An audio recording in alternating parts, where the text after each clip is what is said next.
This conference will now be recorded.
I'll let you answer. And what creates that? Like, you take the first item that's got a rank on there, is airport passenger parking lot lighting. It says a rank of 59.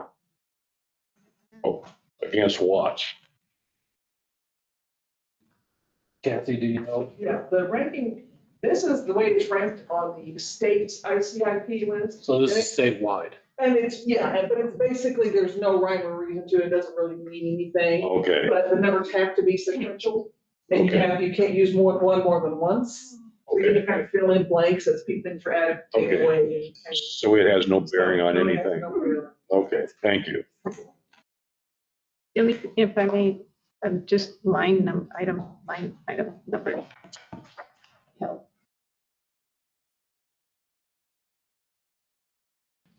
Right, your ID. Oh, before that, 1, 2, 3, 4, 5, 6, just two numbers on the left. So we're talking about line, we could say line 25. Well, okay, let that one slip. Sorry, shoot me. Sloppy. Put me out of my misery. It'll make the print smaller though. No, no, Oh. no, don't do that. So take a look at it, and get everybody. Mr. Chair, I think we've got everybody in-house to Answer. elaborate on issues. So, and, one thing that got, added under engineering is, is number 2, which is a City of Roswell drainage improvement study that was offered by, Chris. And it was after the 4-lane, let's get on with that 4-lane at Country Club Road, and then the rest of you can see there. Thrasher Road is definitely in need of some help, Mescalero also, and then East McGaffey is a mess, so, What side of is this the west side of Mescalero? Millville? yeah. This runs it all the way from, Main Street to Union? no, Oh, it's from Atkinson to, To West Salem. oh, okay, so it's all the way. it's all the way. Okay. And Chairman, if we could, wouldn't we want to work in unison with the Chaves County Flood Control too, that way we can, I mean, a lot of that water is coming from the Chaves County area as it is, and it's landing here in Roswell. And it seems like the October flood changed the path of water that's, I mean, it's very abnormal now. We get a couple inches and Spring River is toast. And I mean, I think retention ponds, I mean, I think Chaves County needs to be a player in this. I think there needs to be a collaboration and a partnership. Well, there was a project that, the radio, we did a joint ICIP with the county. Can we do that with this drainage improvement study? Have the county put in an ICIP for drainage improvement study? They've already sent their list. Discussed. It was. So we'll just get the ball going. If this is an idea that, County Cortez had. I thought it was a worthwhile idea, so we just have to. Mr. Chair, I think it's a great idea. And I'll just share, one of the things we've been asking for, waiting for through FEMA and security is on LiDAR mapping of all the way from Ruidoso burn scars down through Roswell and the flooding. So our understanding in talking to them this week is we should see that LiDAR mapping for planning purposes towards the end of July. That would bring value. Do we have something to compare it to from before? The flood? We've got some old maps from before. So we can see if it, Well, They had to wait for the snow to melt off, all of those things, so you could get a true picture of it, but that'll give us a true picture of where the floodplain. Well, I think we got the pieces readily available. I think if you miss for somebody who knows what they're doing, sit down and pull the pieces together. I don't look for this to be real expensive to anybody good. And what's going to be expensive is what that fix. What needs to be done to mitigate what happened to us in October, if it can be done. I mean, the mayor's office said that we need to figure out how to get some of that drainage south of the airport. Yeah, and I'd just like to mention, I know there was some Facebook rumor stuff going around that we had diverted the channels. None of that is true. I did make a few phone calls to individuals that I saw posting some of that and just let them know and give them my number to call me back. But just so everyone's aware, no channels have been diverted. All that's happened is we cleared the waterways just in time for monsoon season, and thank God we did. Well, the water may have changed it some, erosion has changed it a lot. yeah, but we did. but we didn't do No. it.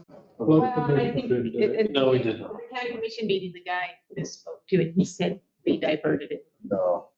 Yeah, He meant it got nothing's been- diverted, but it wasn't managed. Oh, it was minor diversion. So anything else on that list, or you want to just let it stand? But we're gonna vote on it later this month, right? Yeah, that's next matter. Send it to city council, and then we get to vote on a little dot, my understanding. Mr. Chair, I move that we move the review and ranking of the fiscal year 2027-2021. The ICIP plan to full city council. I guess it'll be on the regular agenda, not the, yeah, 20%. You can have a revolution, although the majority of the city council has looked at it either in legal or in this committee. So We gotta do the dots. what you got? I have a question for, Ms. Thompson. You have down there that, 6x6 fire truck. Are there federal grants available? State grants available? Partially fund or fully fund that 6x6? Will we be reaching out for, in several areas for that to reimburse? But since this, which I'll explain when we get to that times, when opportunity presented itself to get it done now, and we had the funds available to do it, to take advantage of a lower price, because it was available in stock, and we get it on site within a couple of months instead of a couple of years. Yeah, because it's on the ICIP list as well. Yeah, well, and I think we'll probably, we can leave it on there or take it off, depending what council wants to do.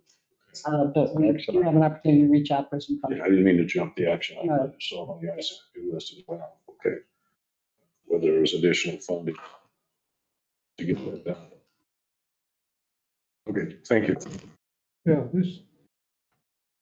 it's kind of a screwy situation. You gotta get it on your ICIP plan, and then it opens up lots of doors for you. Right. So I got a couple of questions for the fire chief.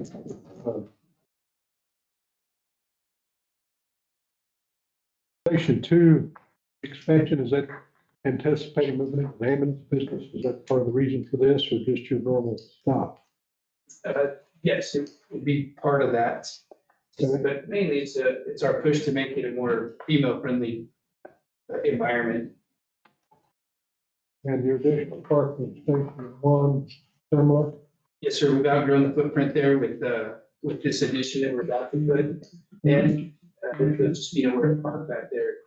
So we're looking at some options to try to expand that footprint west and south. Anybody else got any more questions? I got a motion. Second. Got a second. Any further discussion?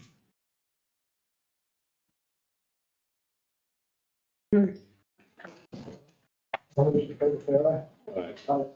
Any opposed? Thank you. Okay, wastewater expansion project. Item 2. Chairman, committee members, award of ITB 25006, Air Center wastewater extension project to Enviroworks, and $3,245.18, including GRTs. I think as Andrew briefly mentioned last month's finance committee, the low bidder on this project subsequently backed out. So we're recommending to go with the number 2 bidder, which is Enviroworks. The email that we received from White Cloud packet, the funding is per LEDA funding received by the Roswell Air Center. Excerpt of that is attached in your packet. $6.5 million was awarded. After we paid for the design of this wastewater extension, we have $6,305,269.85 left. Stamp questions. Who did you say it was awarded to? Enviroworks, But originally it was White Cloud. correct. What was their reasoning for pulling out? The time, it's in here, the time.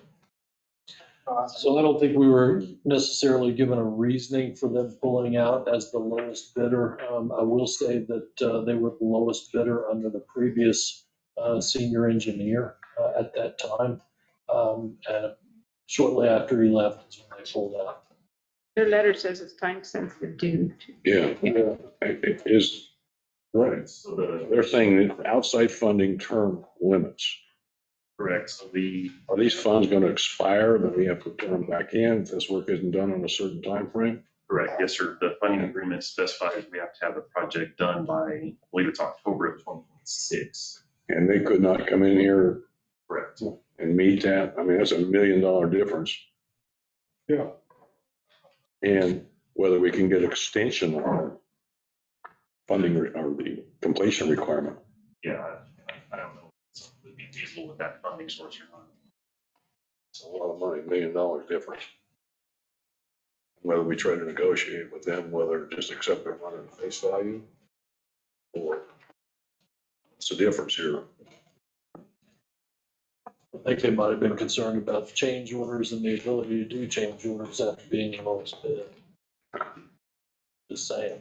you're not having the same official. Yes, sir. I take. Anything else? Where's this funding coming from? I guess it's right, LIDA funding, okay. Mhm. Pleasure.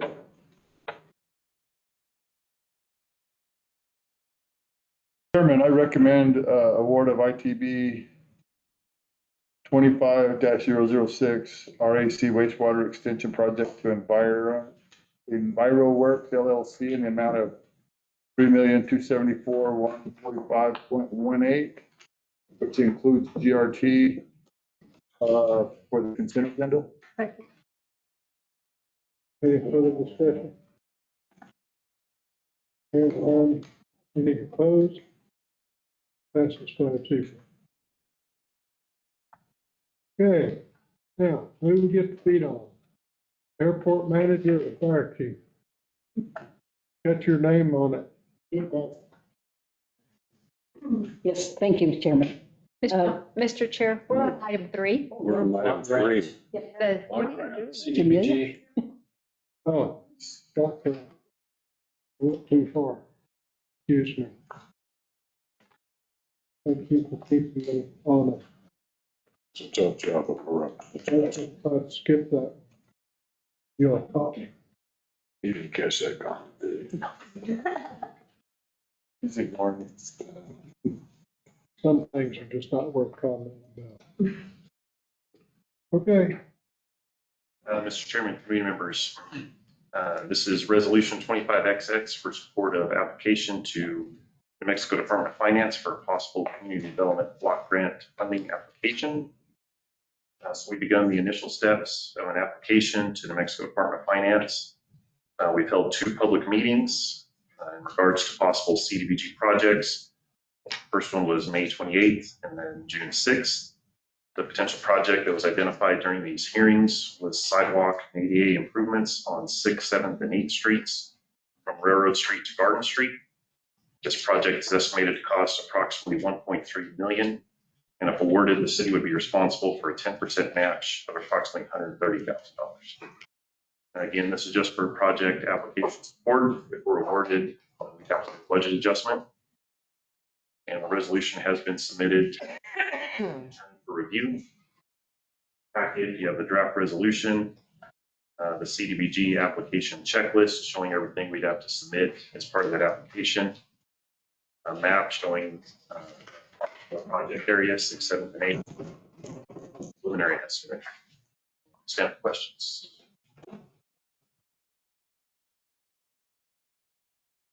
So with like the Safe Streets for All, we get the state to pay the additional, can we get the state to help pay that 10%? Possibly we could apply to the matching fund. Again, it would be pending an award. Yeah, okay.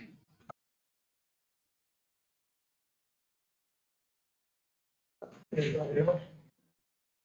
What's your pleasure?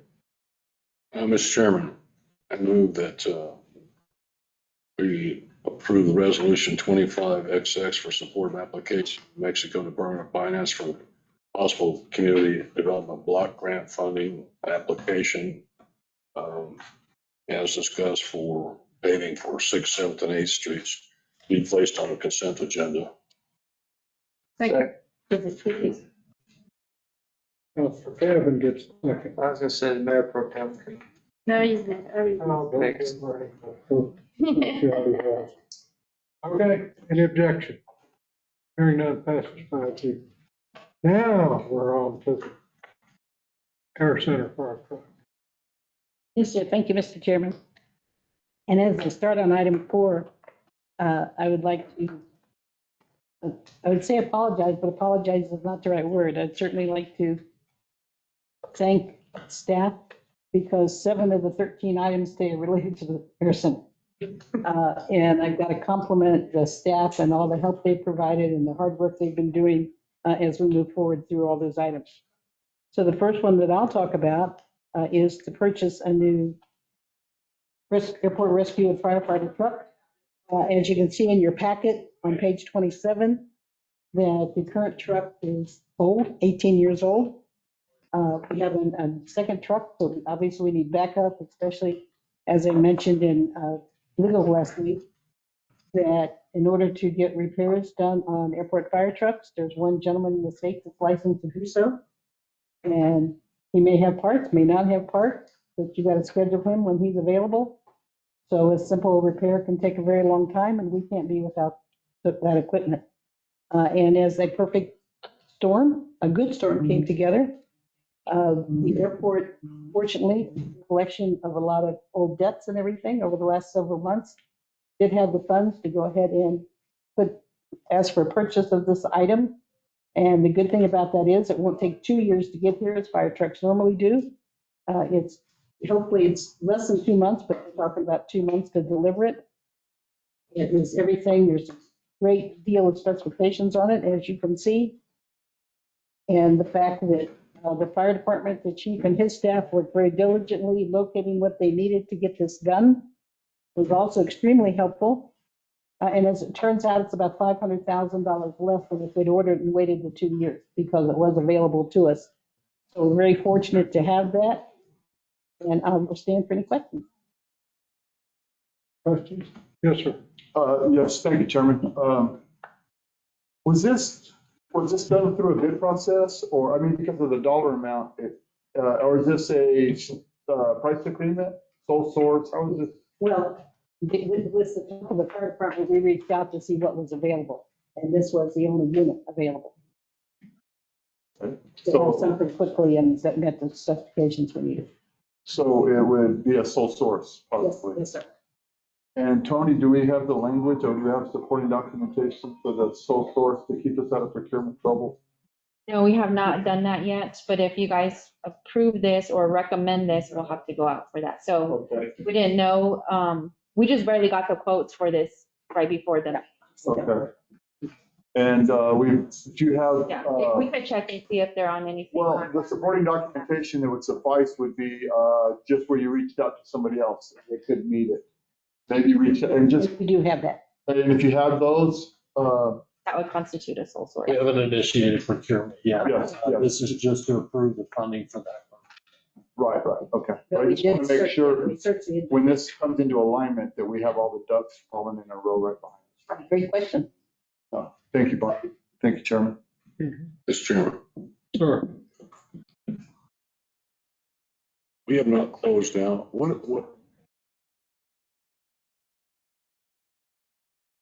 Ending cash balance is, what our projections are for the year, and what our ending cash balance is, Chairman. This is it's a needed piece of equipment. It's a $1.5 million expenditure that I don't feel we have all the information to make this decision at this point in time. Not knowing what the cash balances are, not knowing what the anticipated income is, not knowing what the anticipated cash balance, projected cash balance will be. And I know that this thing it's got a time limit on it, but I don't feel we have enough information to know do you know what the cash balance is? I've been asking for it for a week. Have I not? Yeah. And I understand we're busy at the end of the year, closing the books out, and I gather all that, and I appreciate the hard work that you're doing. But again, for us to make this determination, how do we know what our cash balance is and what will the cash balance be? We don't know. So, Do you recall the ending cash balance projected, ending cash balance for airport? I can look that up right now.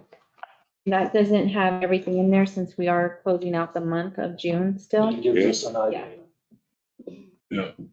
And then what the anticipated revenues for the current fiscal year are, and what That's the, about 5 million. what the anticipated expenses and including capital outlay out of that would be nice to know all that information. And while she's looking that up, as I mentioned earlier, we will be then going out for grants for reimbursement on it as well. Right. But until then, we have to front the funds. Right. So, Mr. Chairman, a question to us is that, is this something, this expenditure come out of the, airport enterprise fund? Yes. That's what we're requesting, yes, sir. All right.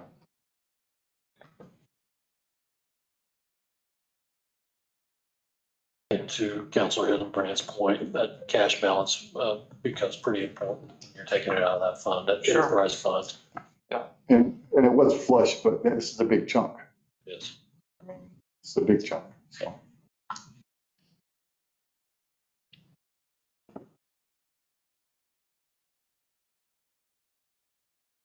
Mr. Chairman, Sure. I would be willing to advance this to full council, but not on the consent agenda, assuming that we will have additional information as to the airport cash balances, what their cash balance would be. That's a week away. Would we be able to have that information a week from today? I can have a projected cash balance because we are closing out the books and receiving, doing all our journal entries for the end of the month. Right, Um, and your transfers in and transfers out right. still need to be, So as of right now, just running off the balance sheet report, their equity and pooled cash is 18.1 million.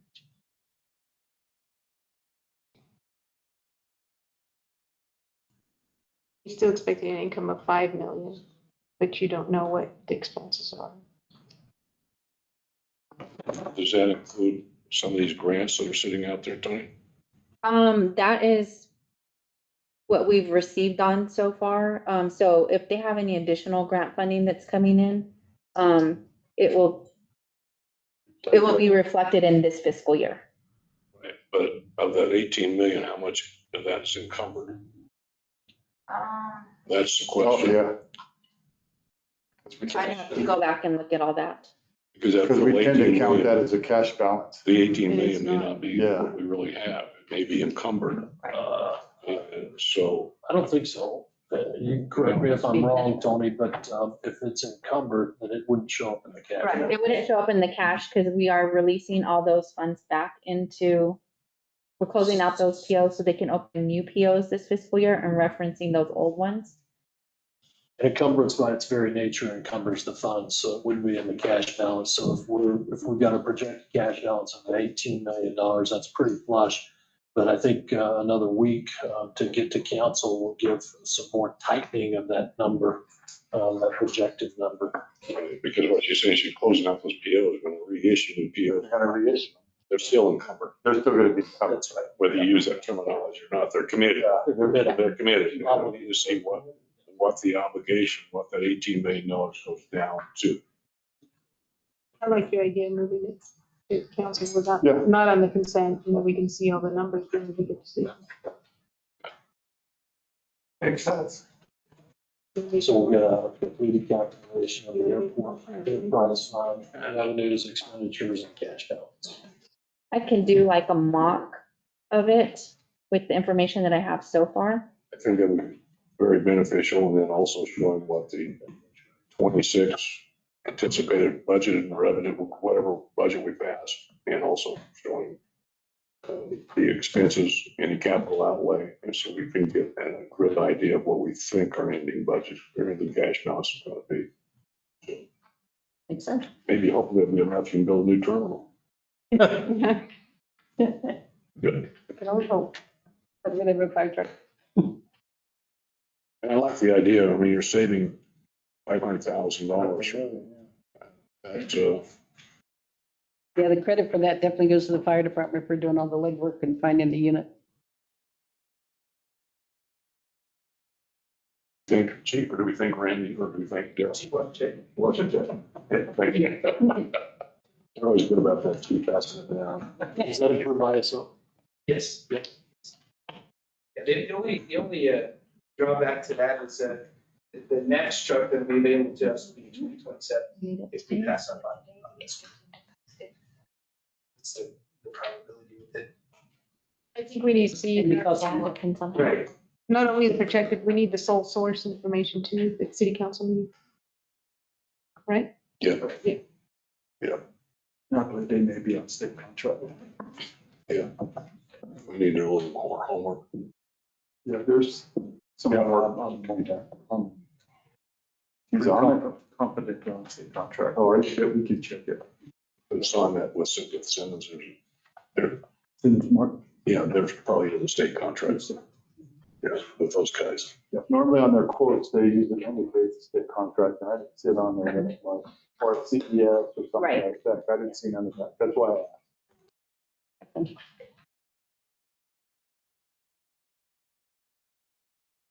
Sure.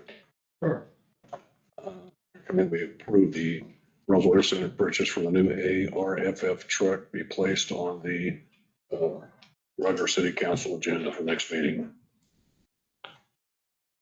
Second. Which agenda? Regular agenda, Okay, not consent. well, I have to watch you closely now. I said regular agenda. All right, got a second?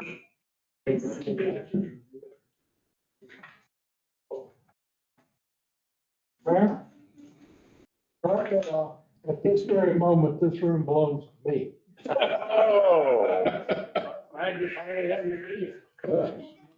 Well, if they got the notices out, we would have started 11 minutes before we did. All right, all those in favor, say aye. Aye. Any opposed? Okay, moving on, passes 5-0. We got a ratification of a purchase order for something. Microservices. Mr. Rogers. Good afternoon, Mr. Chair, councilors. This request is for ratification of PO 225-02550 to Desert West Enterprises in the amount of $193,873.65, and that includes GRT. This is for chip sealing of the pit area, so we could get it done in time for PRS. The purchase order was funded with state appropriation 22-G2773 and was procured through Eddy County contract number 24-20. This was required for PRS. The chip seal came out great. It doesn't look like chip seal, it looks more like it's Sanford. Could you please show on the maps I have laid out here where that area is, for those that don't know? So I can move over the other way if you want. This is the. And you said it looks like what? Hot mix, it looks like. Oh, really? Yeah, they did a good job. They used like small 3/8 rock or I don't know. really small? I think it was too. Nice. Got a picture here. We went and checked out the airfield. Pass it down. So the smooth stuff is, yeah. That's where all the T6s were parked? There's Yeah, PRS? there, Oh, okay, yeah. yes. That's really nice there. We'll get the striping down. Gotta start Monday. Okay, Nice. sir. Mr. Chairman, Mac, I think they made a mistake, but that's their mistake, not ours. Their GRT they have on there is only 6.27%. So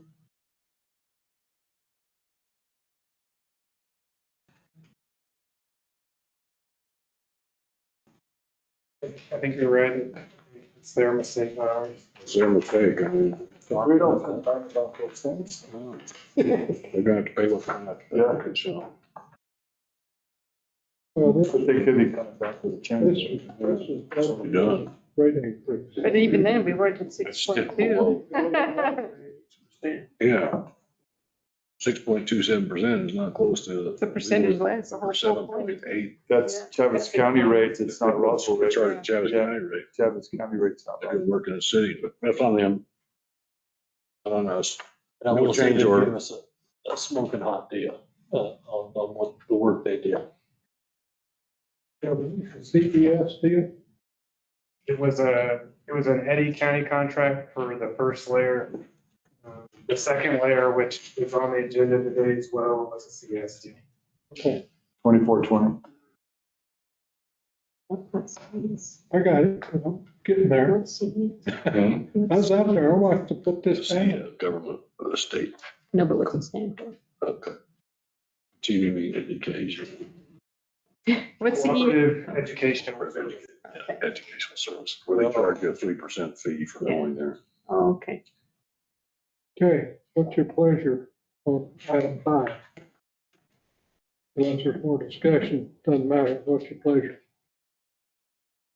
Mr. Chairman, I'll go ahead and make a motion to move the ratification of purchase order 2250-2550 to Desert West Enterprises Incorporated for the amount of $193,873.65, including GRT. Microsurfacing with CQS emulsion and aggregate at their center, and to put that on the consent agenda. I'll second that, Chairman. Okay, got a motion, second. Any further discussion? All those in favor say aye. Aye. Opposed, same sign. Passes 5-0.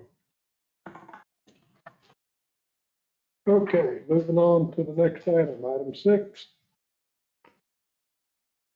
Mr. Chair, this request is for ratification of PO number 22549 to J&H Services in the amount of $531,154.84, including GRT.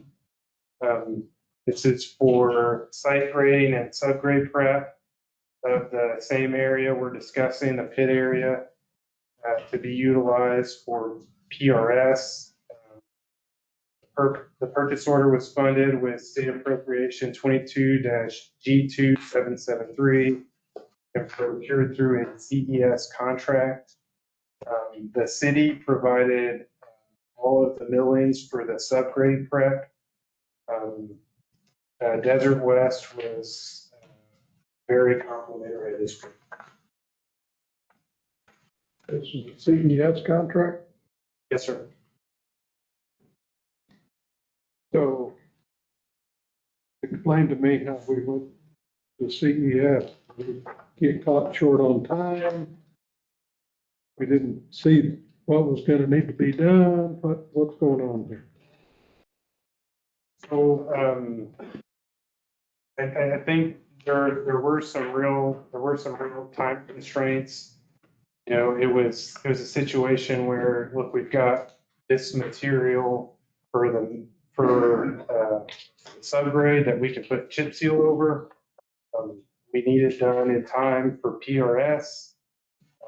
The contractor had a great response. They were Johnny on the spot. They were really interested in helping bring this event to our community. And they did a good job.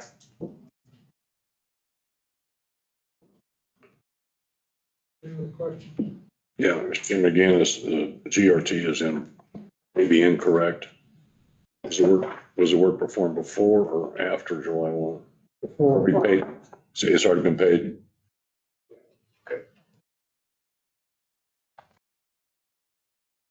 Any other questions or comments?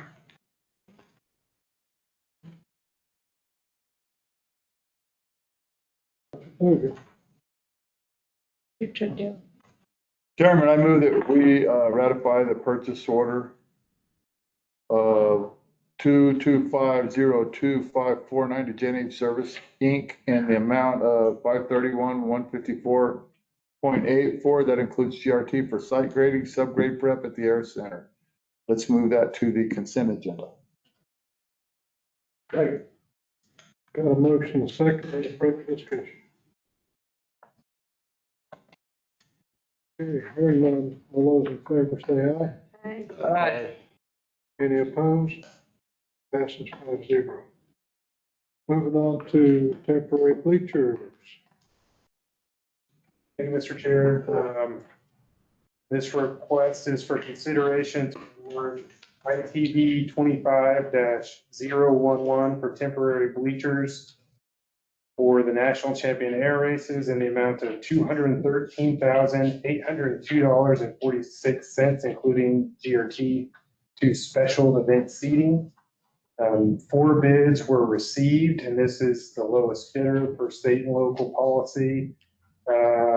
The award recommendation is to the lowest responsive offer.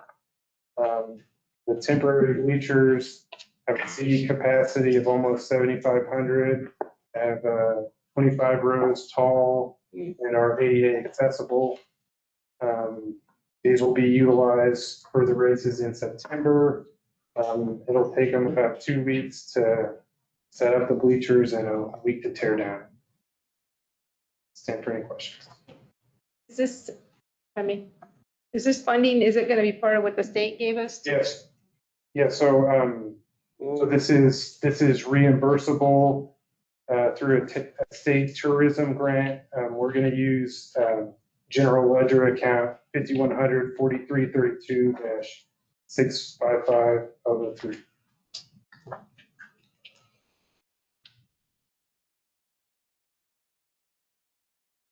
That number? 5100-4332-655-003. Thank you.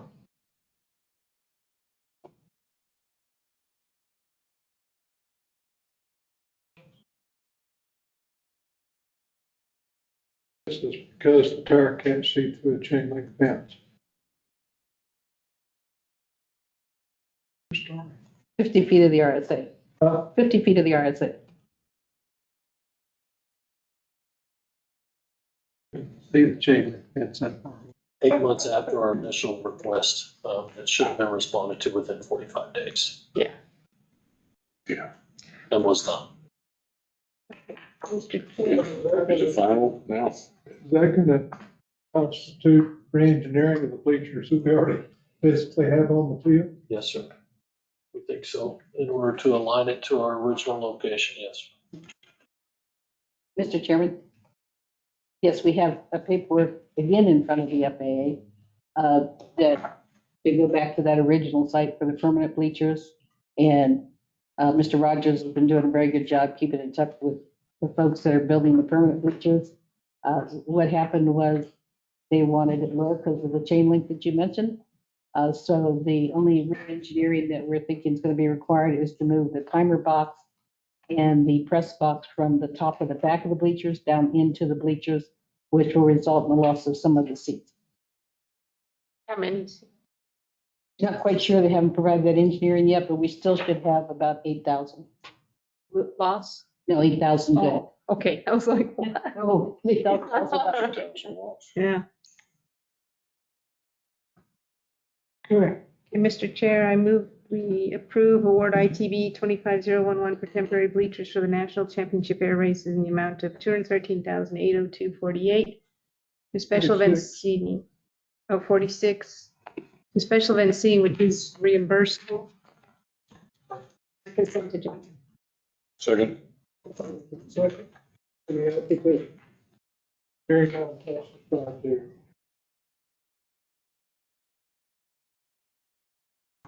Moving on to item 8. Mr. Chair, this is for ratification of PO 225-02548 to NH Services in the amount of $194,772.32, including GRT. This is for site grading and subgrade prep for an extension of the pit crew area to include the parking at the air center. The purchase order was funded with state appropriation 22-22773 and procured through a CES contract. This was required to host PRS and utilize city-provided millings. Come show us where that is.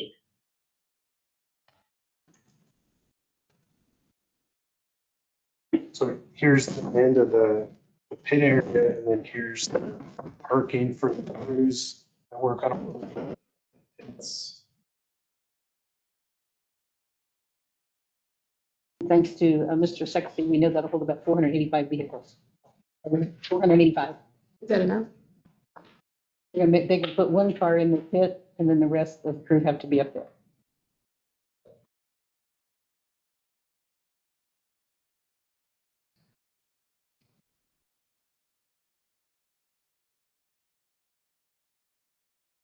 Will there be any dirt between the parking area and Alpha or? No. All gonna be covered?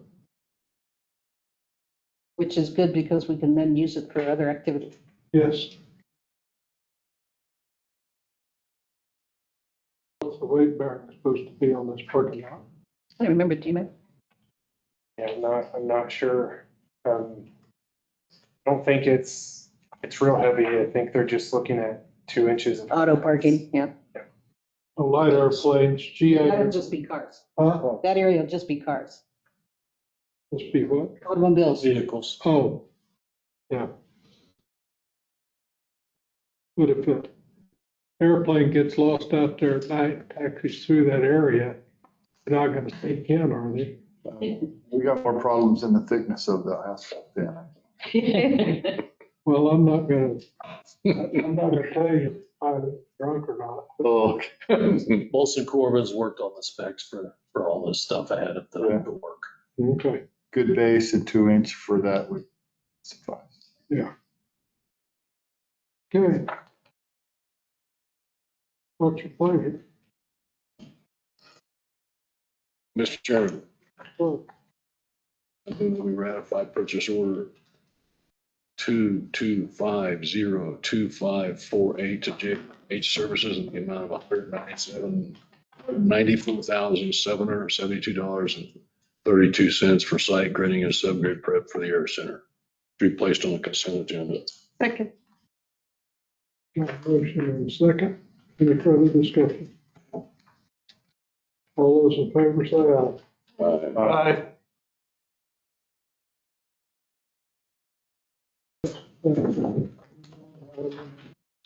Page 68, people have tried. But obvious I'm not being good. It was sloppy.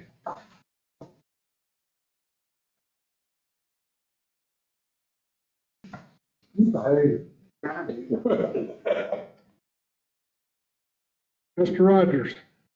Hey, Mr. Chair, this is for ratification of PO 225-02551 to Desert West in the amount of $114,617.15, including GRT, microsurfacing with CQS emulsion and aggregate at the Air Center.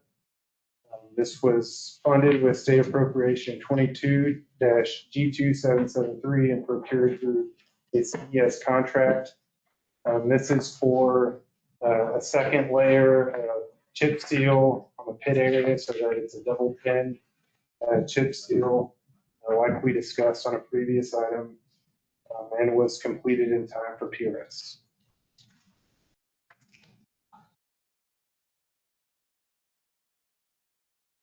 For the CES contract. Yes, sir. It's bad. Is CES bad? Yeah. We charge? Cost more. That's a Yeah. 3% bump. Yeah, that's what you said. Versus doing the ITB.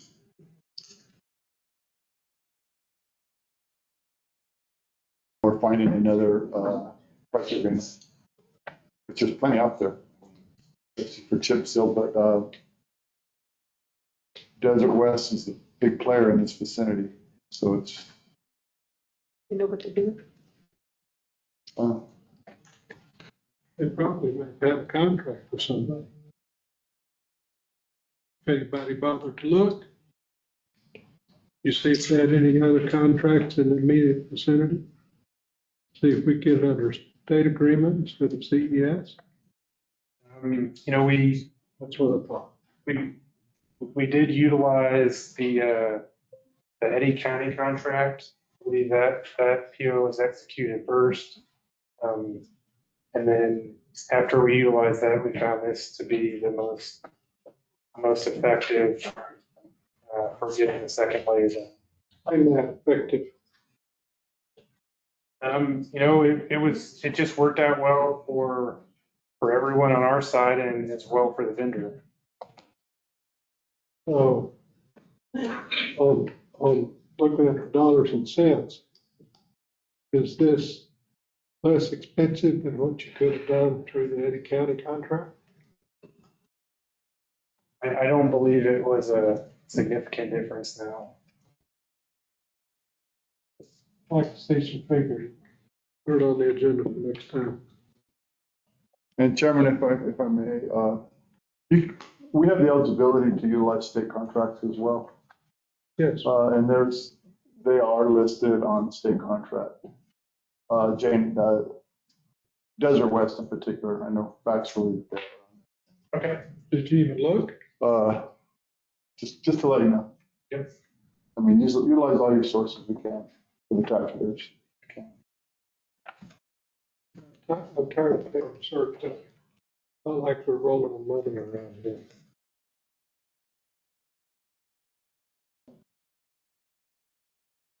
With pleasure. Your turn, Mayor Pro Tem. Take her. I thought it was your turn. Keep your head up, you don't expect it. We're on 9, right? Okay. Mr. Chair, I move that we request ratification of purchase order 225-0254 to J&H Services Incorporated in the amount of $194,772.32, including GRT for site grading and sub-grading. 15 cents, what much? Am I on 9 or 10? 10, sorry, I was reading 9. It's the Desert West. Did you say J&H? Number 9. You're right. Yeah, I'm on the wrong page. Nine. Okay. My turn now. It's his fault. That's what happens when you. You can point this way, but it ain't my fault. Okay, Mr. Chair, I move that we request ratification of purchase order 225-02551 to Desert West Enterprises Incorporated in the amount of $140,617.50, including DRT for microservicing with CQS emulsion and aggregate of the air center on the consent agenda. Second. Got a motion, a second. Any further comment? Hearing none. Any negative votes? Hearing none, passes 5-0. Now we're to the land. And have you got this handed out to everybody? Yep. Okay. The chairman, we're bringing forward the also municipal landfill fees. These are the gate fees when you come to landfill. Usually this is done internally, more of a housekeeping item that we do at the landfill. We do have here a key for operational costs. I think one should also note that the landfill always operates at efficiency every year before. And funny, you'll see, we wanted to bring this up to the committee to review the fees, recommendation, if you like. We'd like to present this as presented and hopefully put it on the consent agenda. In your handouts, you'll see a visual representation of what the fees look like. We want to point out one thing is that yard waste, we reduce that significantly, so we can bring that in, kind of entice the general public, licensed landscapers, unlicensed landscapers, and your individuals that do tree trimming or whatnot. Bring it to the landfill. That stuff is easy for us to process, decompose, so we're able to process it. So we're kind of incentivizing, so hopefully we get a lot more of that at the landfill versus the alleys or the empty lots to us. With that, committee members, I can stand for any questions if you have. The new fees are in your packet. They're highlighted in different colors. Tires did go up significantly. Those are very expensive for us. Well, we send them to a facility in Texas that actually shreds them, recycles them. There is another facility in Chaparral, New Mexico, fortunately, they just stockpile them up, and you can see them from the border. So I think it'd be better if we took them to Texas where they can actually get processed. It's an expensive trip. Every trip is anywhere between $8,000 to $10,000. Do we take them or we have them come pick them up? We have to get a trucker, ships them out there for about $5,000-6,000. They process them, they charge us on that end, another $3,000 to $5,000, depending on the weight and count. It's always a full load that we're sending. Yeah. We don't take our loads. We do what our budget allows, but what's coming in from illegal dumping, from presidents are bringing in, there are people that actually use it properly. It's a very expensive process. Some of the other things you'll see, there's a yellow area there. That's just something that's in the ordinance. The graphic truck service, which is pretty good. We've had a couple of people, quite a bit of it now. One person in the neighborhood would be like, hey, I'll pay for half a load. Graphic truck, and then it'll change the entire alley. We're not just gonna do that one house, we'll do the whole alley. So a lot of them partner up, some of the neighborhoods are working together. And we'll pay, and we'll clean the entire alley. We're actually selling a lot of the rest and all this out.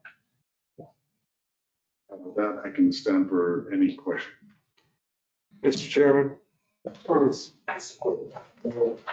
educational moment here. So Abraham, what is the difference? I mean, I get the title contaminated versus regular tire, but what contaminates a tire to where it's labeled as contaminated?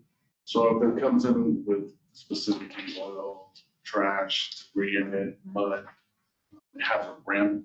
Sometimes what they'll do is they'll put those in the middle of the load and they're covered with stuff on top. That's somewhere where we would consider that contaminated. That has to be processed by hand.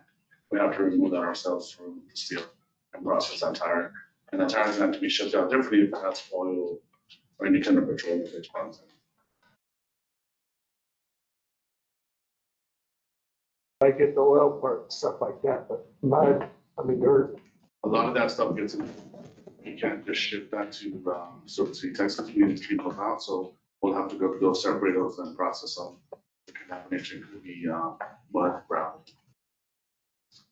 Okay. Yes, Mayor. Does the judge give any fines or anything for this? Pay for people who do illegal dumping? Negative.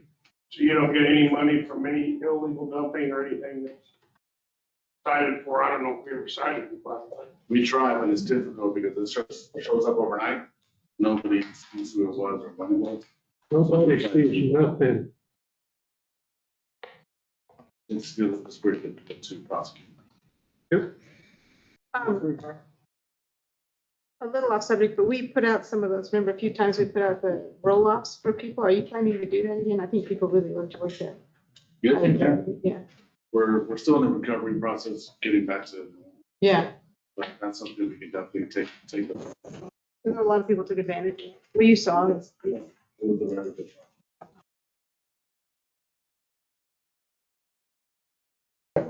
Sure.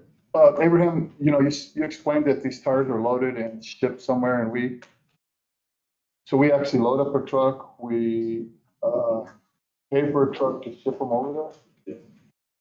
Yeah. And, okay, that's interesting. Have we looked at a contrast or a comparison, if you will? Because there is price agreements where they come and pick them up by the ton. Locally, and I think there's one in Artesia. I can't remember the name, I'd be spitting it out about right now. Yeah, it's a Yeah, and seriously, they come, they pick it up, and they leave with it, and it's charged by the ton. Unfortunately, the state has to, look, nobody wants to pay that fee to the dump, so it's easier to throw them on the side of the road. The state inherits them. And then we stockpile masses of, and we have them picked up by I wish I could remember the name, and I apologize, Abraham, but I can get that to you. If you don't mind, so we can do a comparison. Shipping is easy for it. It's just, Yeah, this guy comes in with his big trailer, he picks them up, loads them up, And, Yours are always in pieces though. It's. no, I wish they were. Oh. Actually, we do a lot of our own tire replacements. Oh. Because we have our own service center and, we take all the old tires and we also put them there with them. And you're right, we do have the, what we call alligators that we pick up. But, for the most part, we do dispose of them as well. And it just sounds, I think it's worth visiting. We had some preliminary discussions with Eddie County, Childs County, City of Roswell, with all of us as a cooperative, getting a huge shredder. All split the cost. We initiated the conversation, it started, then it lost traction. Gotcha. So we are trying to work with my local partner and see what we can do together. Yeah, so. That's a lot of tires. Childs County, you pull up a Google map, they have those. Yeah, I can bet, yeah. Thank you, Councilman. Thank you, John. So what happens after you shred them? We should have, so we, in our permit, it's allowed to use that rubber only. We can use it as daily cover to keep the trash out and cover the trash. We're permitted to do that here, so we can cover our. So it is usable after you get them shredded. Yes, so I would say Commercial uses. 30% of what gets pulled out of the tire, then needs to go to a metal pump. It's different, it's a lot of waste. Still don't. A lot of radial stainless steel. Oh, They even have that's cotton steel. in it. Generates a lot of waste. It's kind of a 50. Beads, got a bunch of it. Go ahead. Okay. What's your pleasure? Mr. Captain, it's your turn. Sorry. Mr. Chairman, I got a question. Abraham, our rate increases that we did for 20, did we do rate increases for 24, 25? Or from 23 to 24? Yes. And what percentage of rate increase was it? Do you recall? 3 to 5. Yeah, because this one here looks like it's a 5% rate increase on most of this stuff. Yes, we did some adjustments, like for example. But I know you took the brush and the yard waste down. And we did adjustments depending on what's trending, what's expensive. So we kind of look at the whole picture. What's going to cost me in the future to do that? And depending on what's coming in, if it's coming in or if it's not. So we usually just try to stay within less than 5%. But we're trying to make adjustments as well, but some of them are significant. Right. I mean, that's just a significant decrease on the yard waste, which I applaud, trying to get people to utilize that. That's a really good point. In, say, when I was doing my research about 15 years ago, they increased the cost of the cleaning the concrete. It went significantly high. It was, we brought it back down. I guess it was a reconstruction way back then or something. We just balanced that out. A lot of that concrete with rebar and that stuff, we call it clean fill, it's deregulated. There's not a lot of regulation. So you'll find them in empty lots in the county, empty lots. So anyway, it's really no regulation. Right. It's very minimum. So when we get it in, we're just gonna bury it, which I can look for, I guess, recycle processes somewhere else. So I can see what you're saying. So we're trying to adjust to the current trending of going on in the city as part of trying to help out the community. We're not, this is not a for-profit business. No, to break even, but we're not even at break even. If I wanted to break even, even if we got 25%. Yeah. Which is not good because. Good question. Thank you, Abraham. You can go ahead there, Mr. Kevin. Sorry about that. Mr. Chairman, I'll make a motion to move agenda item 10, recommending approval of increases in road and municipal landfill fees. This is a housekeeping item, so we do every year. Moving forward, any fees from the department will be bringing to finance and council. And I move to put that on the consent agenda. Second. Got a motion and a second. Any further discussion?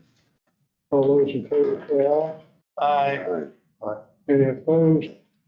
Passes 4-0. Okay, so I've got a little housekeeping. So Tony, we've been awarded, my number's correct, but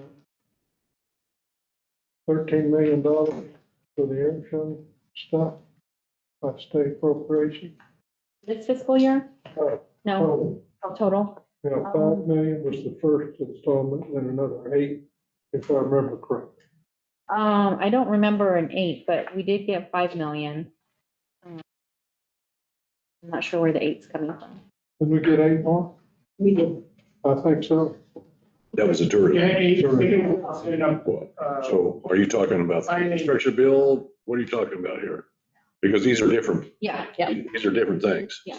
When the first 5 million, I don't know which first 5 million you're talking about, because we got 2 5 millions, did we not? When you're talking about, So there's a 5 million that was awarded to us that came from DOT, from the secretary's help with the extension at CDC.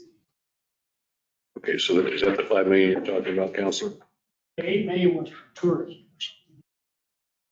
The 8 million was what? Tourism. Right. And 3 million from the governor and the legislature for bleachers. So that's 11 million. And we utilized some of the grants that I think you referenced. We've utilized some of that infrastructure bill money? Is that what you're saying? For, Horizontal infrastructure.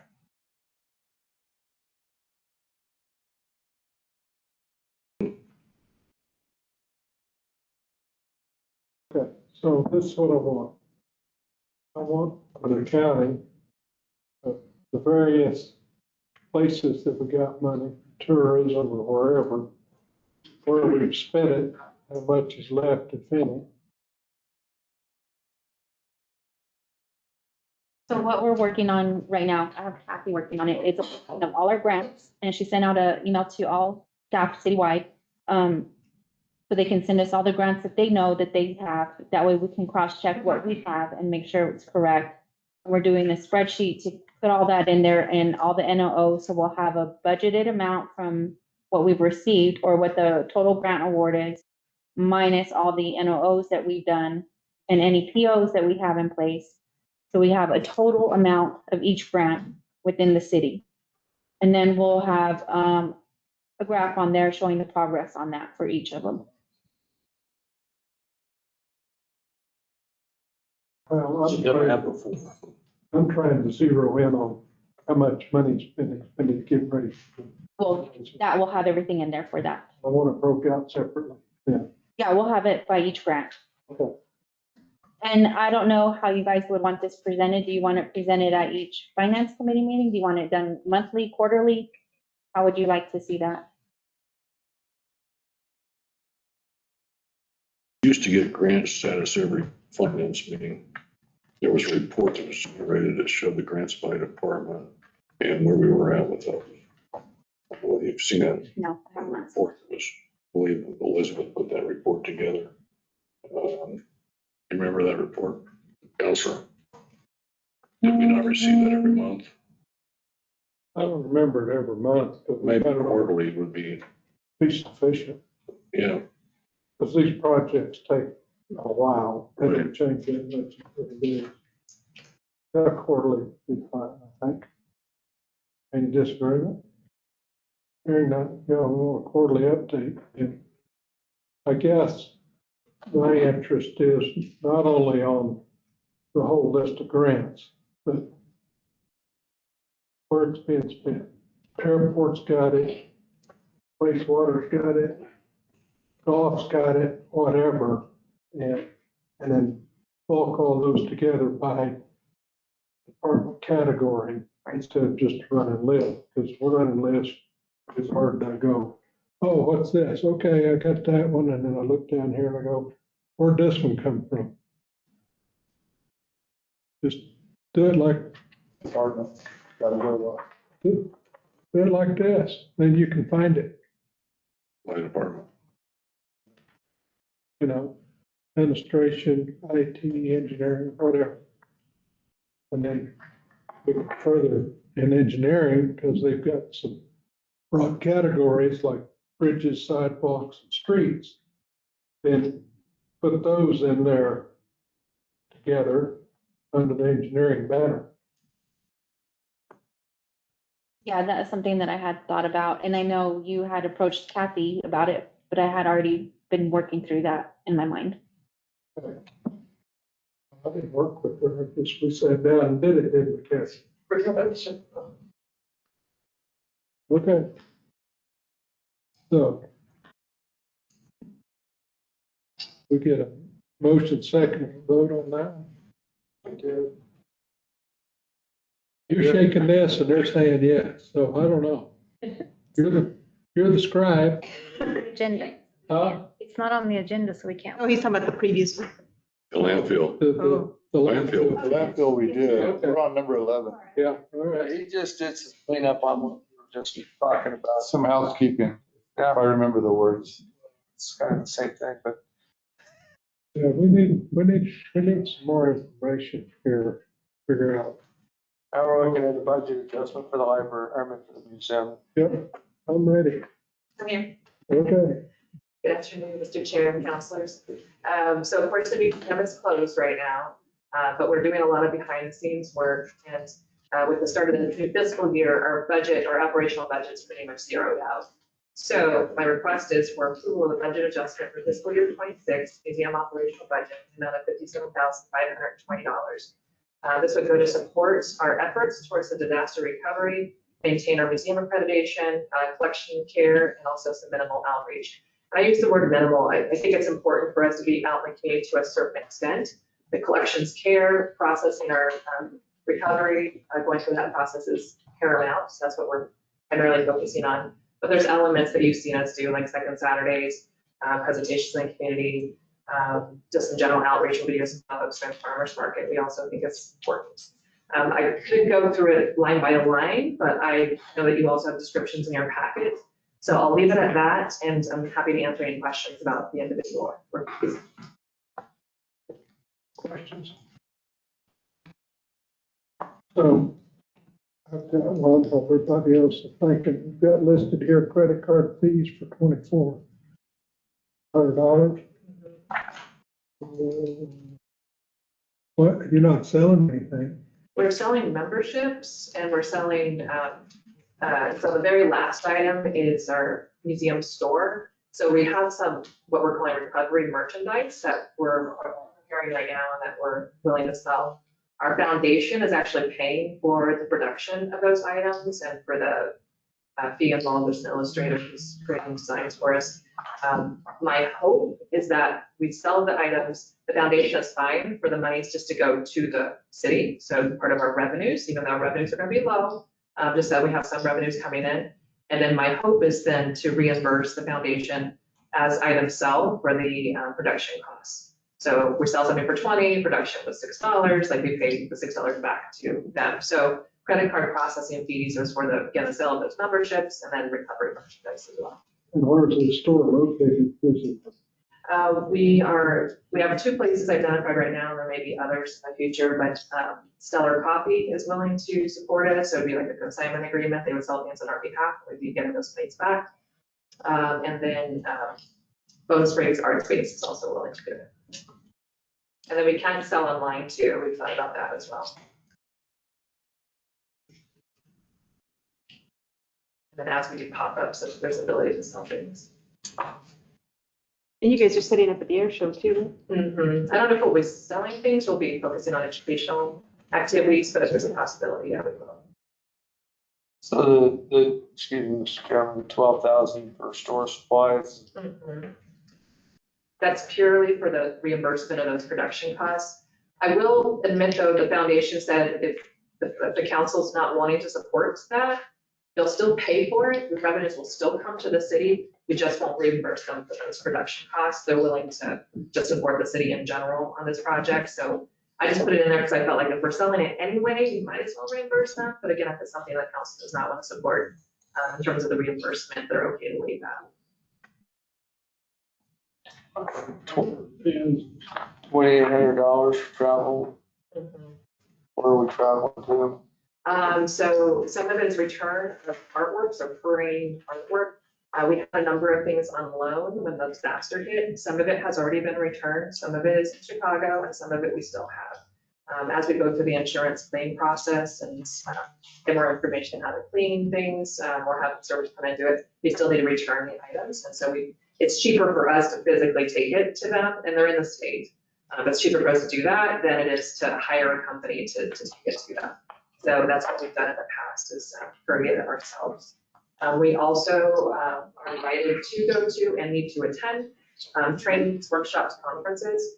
When I say need, it's part of our professional development to support some of the efforts that we're going through. And one element is, again, there's a lot of behind the scenes things. It's NAGPRA, so that's the Native American Graves Protection and Repatriation Act. It's a federal act, and we're required to go through a process, and there's trainings in state for that. I've also been invited to present at a conference in Las Cruces in the fall. It's as a conference presenting, you typically pay for your own travel, go to the States, and then present in our part of it.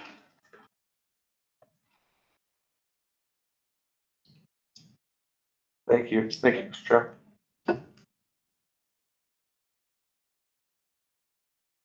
Mr. Chair, Sure. I move that we recommend approval of a budget adjustment for the fiscal year 26 museum operation. The amount of $57,520 to be placed on the consent agenda. Second.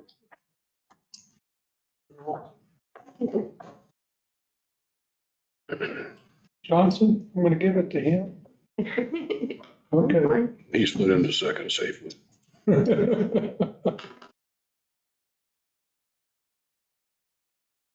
All right, any further discussion? That's it. I just want to, first of all, thank you, but we're not trying to overspend. So if there's money left over, it'll go back into the general fund. So we want to keep expenses as, at a minimum, but it's just things that we feel like we need in order to carry out the work that we're trying to do, but don't want to overstep in any way or spend more than we need to. And the $12,000 gets offset by revenue. It's on It your does, agenda, it so does. And the foundation's willing to donate that, but it just seems. it's the way that we have to do things. All right. Yes, please. Cool.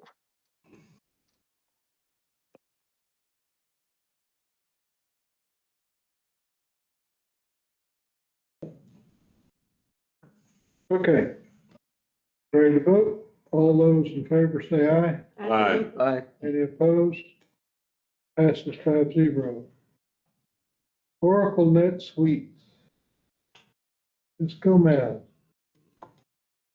Agenda item number 12 is for the city of Roswell seeking approval to proceed with the purchase of Oracle NetSuite as the city's new enterprise resource planning system. This purchase will be procured through the NASPO, which is the National Association of State Procurement Officials Cooperative Contract. The total cost for the implementation and first year of cloud-based software as a service SaaS platform is $765,993. The funding source is coming from the implementation budgeted line item in the amount of $491,092, and then expense line item is a subscription line item for the cloud-based software service platform. And this is a move to get out of a present system. That's important to note. And let me ask this, go forward with this system. Are we gonna lose all the data that we've been compiling over the last 6-8 years? I don't think, no, we won't lose it. And we will be migrating, I think, at least 3 years of it into. That's a question I asked them, but they said we would be able to use all that data. Okay, are we gonna be able to get out the storage, the cloud?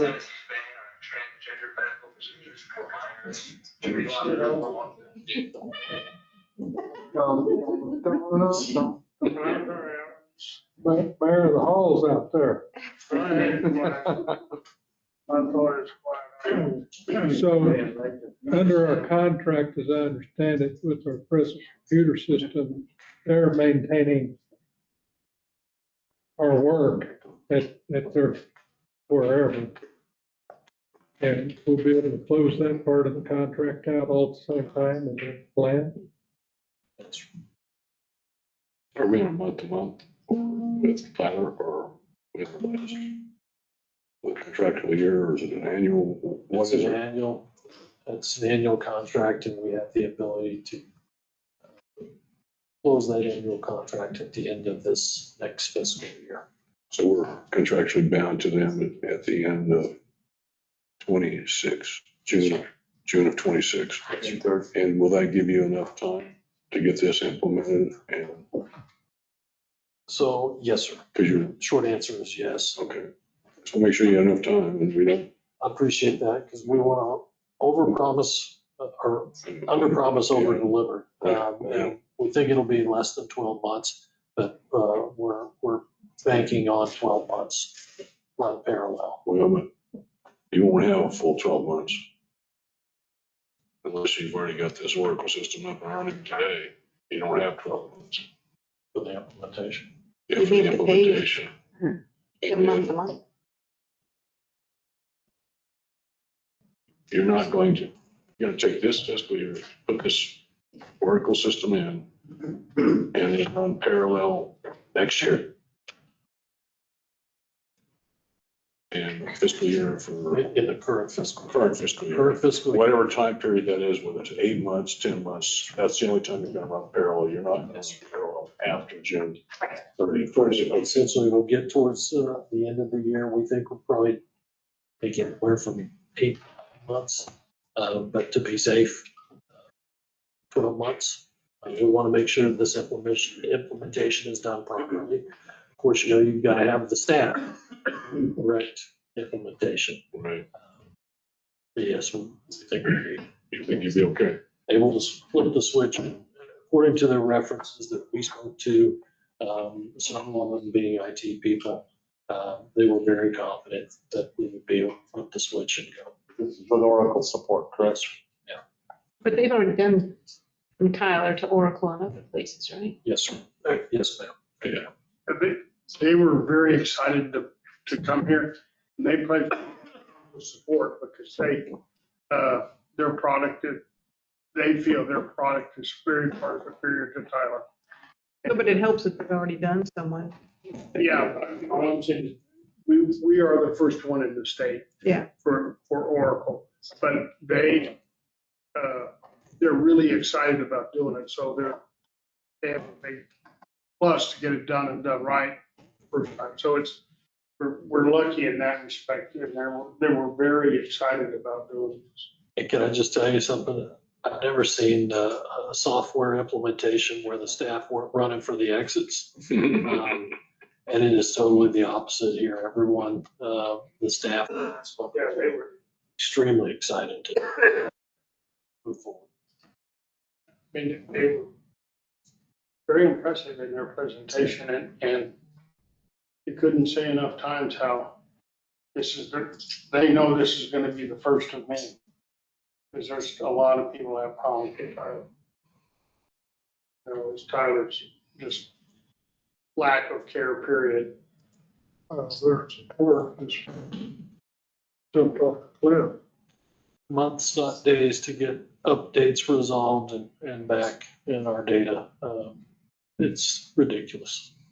We were here till 1:30 Monday night, closing out June 30th because of Tyler. It was so slow. Sure gonna miss them, aren't you? And they've got some interesting AI functions that we'll have access to for water billing and auto payment, which we know our Tyler system has never worked properly for auto payment. I think that's a game changer for not just the staff, but the entire city that has water. Yeah, they were charging my credit card and my checking for water payments. Well, thank you. Well, it was weird. I get like a $5 bill on my checking account, 80 something on my credit card, and then the next month it'd be opposite. And I was like, what is going on? Then I realized. You know, we don't even know what the potential AI capabilities of this. A big game changer. Could be, and Oracle's a leader in that. Tyler is not touching it with a 10-foot pole. This might be a big step for efficiencies. So, Good. What's your pleasure?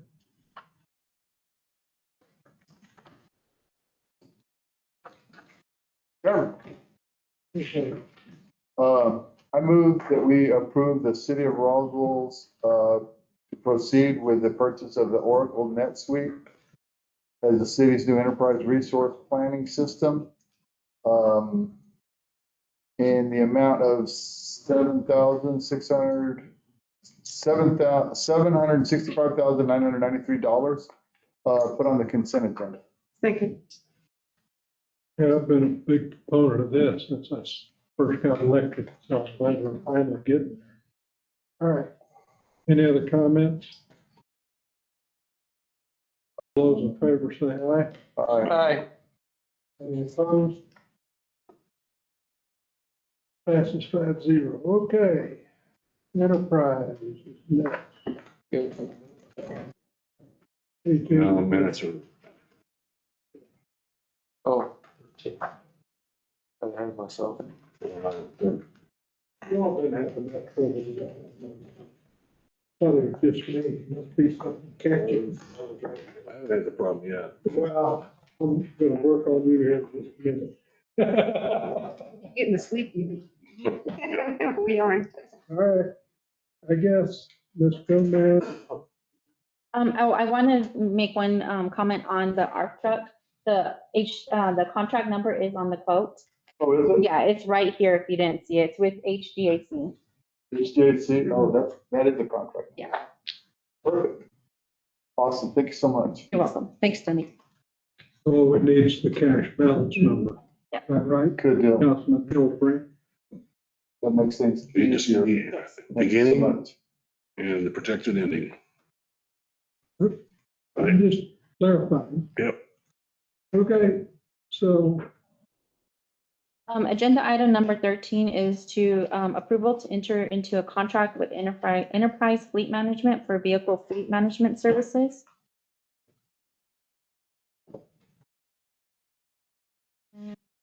In your packet is the contracts and the maintenance agreement contract in there.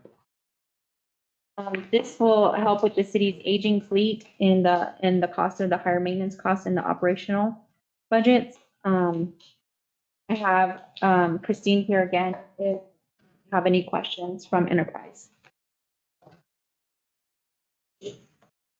questions? We did do a comparison, right? Because I remember when she presented before, this is going to save us money. Chairman, I've never seen I've never seen it said we're saving money. I saw a tier system where we were gonna see how it was gonna move Yeah. and, the big 5-year plan. Yeah.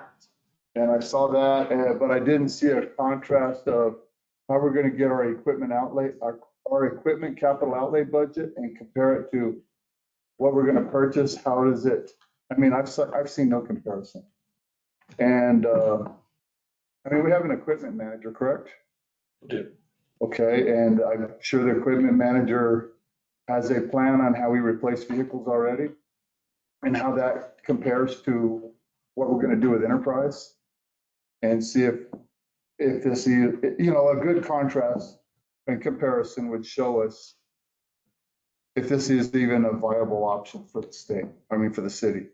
Sorry, I forget where I'm sitting, but, I just think it needs to be looked at a little more. I'm not comfortable with, I mean, I'm not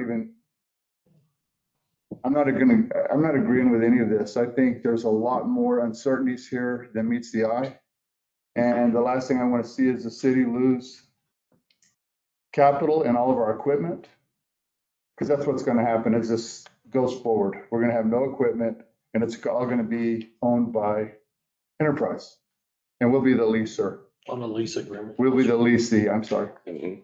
And it'll be on a lease agreement. And number 2, I did read some of the maintenance agreements here and, you know, I don't know. I think there needs to be a lot more research put into this and I'm not ready to pull the trigger on this, but that's Daryl Johnson speaking. And this is not going to be for it, but thank you, Chuck. So what? Go ahead, yeah. Mr. Chairman, thank you. Well, what I see in here is they're asking for 320. Let me get back to, you're asking for $325,852, correct? For what? What do we get for 325,000? Do we just take care of our vehicles for 325,000? I mean, 24,000, that includes 19 brand new vehicles for the city. That includes vehicles, a fixed and budgeted maintenance program, so it covers everything on that vehicle, whether it goes in for an oil change or a full engine replacement, it's covered in that monthly rate, or in that fixed rate. It covers maintenance management, visibility of the maintenance across the rest of your fleet, so the remaining 320-ish vehicles. So that allows your vehicles go to shops. We have ASC certified techs working directly with those vendors to negotiate the repairs, negotiate the price. All of that data will pull into the enterprise client tracking website for you. And then that also includes geotab trackers across your entire fleet. So that gives you real life tracking of every single vehicle in your fleet. That gives you, we can do geofencing. It updates mileage into the client website for you every single night. So that includes the annual expense for all of those vehicles.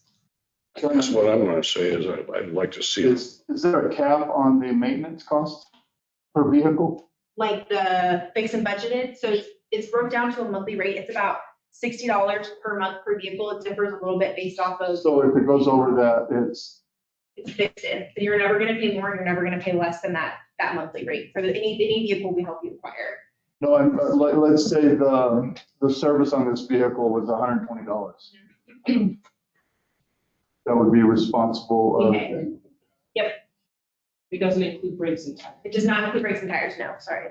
Regular maintenance. Yeah, we can include brakes and tires in that rate. We typically don't include brakes and tires, just because if we say 2 brakes, 4 tires, and you only use 1 set of brakes and 1 tire, you don't get that money back. So it's more of a pay as you go for those. A lot of municipalities choose to also do those in-house, just because sometimes they can do it a little cheaper. So we can add them in, but most municipalities choose not to. And if a vehicle goes over 15,000 annually?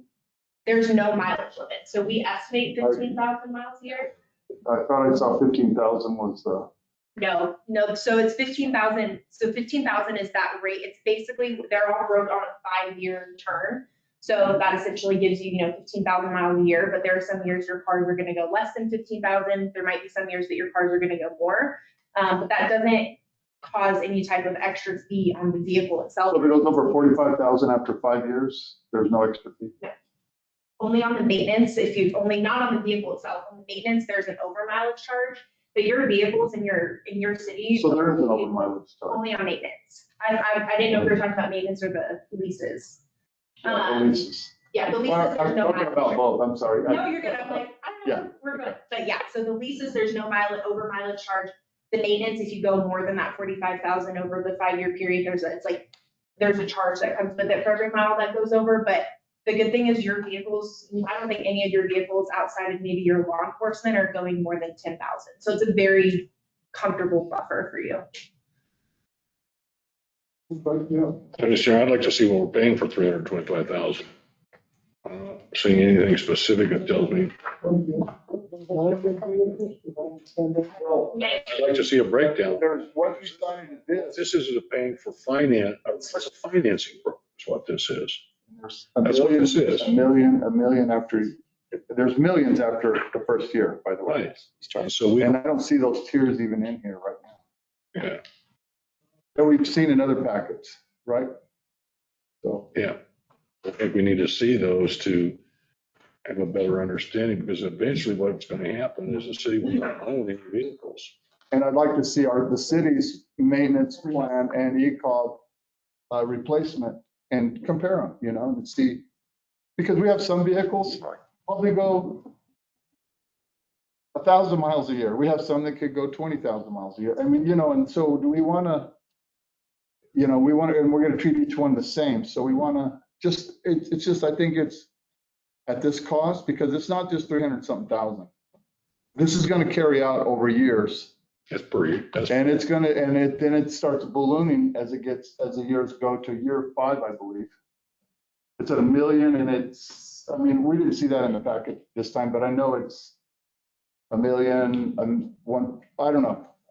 And I'm sorry, I can't state those dollars, but I know, I do know it was, the $1 million. So, and look, I don't know if that's something we want to look at in our finance structure right now as a liability down the street, maybe something in the future, especially if we do a comparison and contrast and it looks like it's beneficial to the city of Roswell. Right now, I see nothing that proves that this is beneficial to the city of Roswell, and I've looked at it and I've studied it, and that's just my perspective. Thank you, Chairman. You want to table this until we have better information? But no,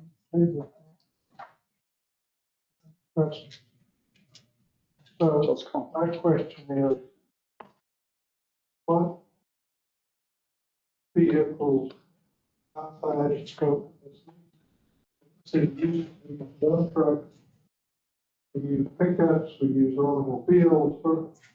Could you talk about the light fleet and the things that would be covered, police vehicles, et cetera? Yeah. So we do anything from your small sedans up to 26,000 PRW in your law enforcement as well. So it's very, we can build as the partnership progresses, we can add more vehicles into that program. But yeah, we do all of them. So these initial 19 are mostly trucks. We have some 1/2 ton, 3/4 tons and 1 ton trucks in there. That we will be replacing for these initial 19. There's some of your oldest vehicles in your fleet that are probably the most costly from an operational side. And I think you had presented some cost and some comparison. That was several months ago. Yeah. But maybe it's time for an updated Yeah. presentation. Yeah. So waste management, none of those, nothing out there would be covered. And what about the fire trucks that they drive? So like the fire trucks and ambulances. No, I'm talking about their pickups that they Yes, drive. they're Yes. pickups. Yep.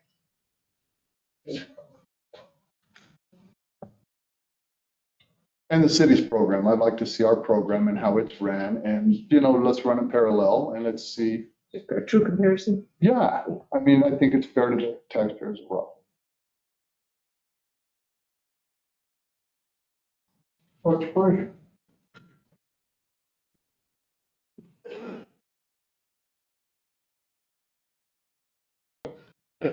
Mr. Chairman, I would make a motion to table agenda item number 13 until we have better information and better comparisons before we think about this.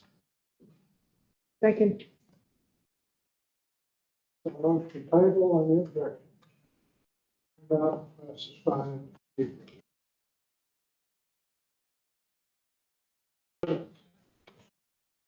You gonna do flood disaster update?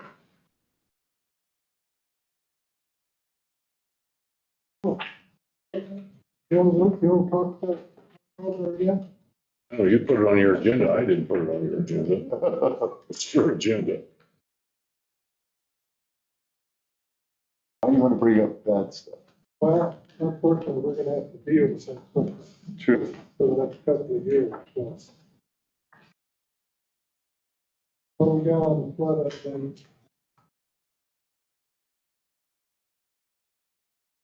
Thank you, Mr. Chair. So back in May, we reported to FEMA over 350 damaged inventory items totaling about 220 million as a rough order of magnitude in the damages. And so today, shown on the top half are the projects that FEMA has approved in their system. So we've got over 7 million in FEMA approved projects to date for flood damages. So that means FEMA has agreed to reimburse us about 5.5 million for those damages, and that funding goes to the state. Excuse me. Yes, sir. When is this in our packet? I'm not sure. We can get you a print. Very nice. Yeah, I think hard is it to get let's just pass this for him. Because I can't see. And then I've got. Madam Clerk's hitting the print button right now. The other two sheets. Yeah. Yeah, clerk, we have right on top of everything. Let's put these minutes for that. Mr. Chairman, Yes, sir. I'd asked to recuse myself from the minutes of the last finance meeting since I wasn't here or on the phone for it. Oh, missing in action again. You know, Okay, you're excused. Mr. Chairman, hey, there's one, correction to these minutes. There it says guest present. Strike out Counselor Darrell Johnson. He was not a guest.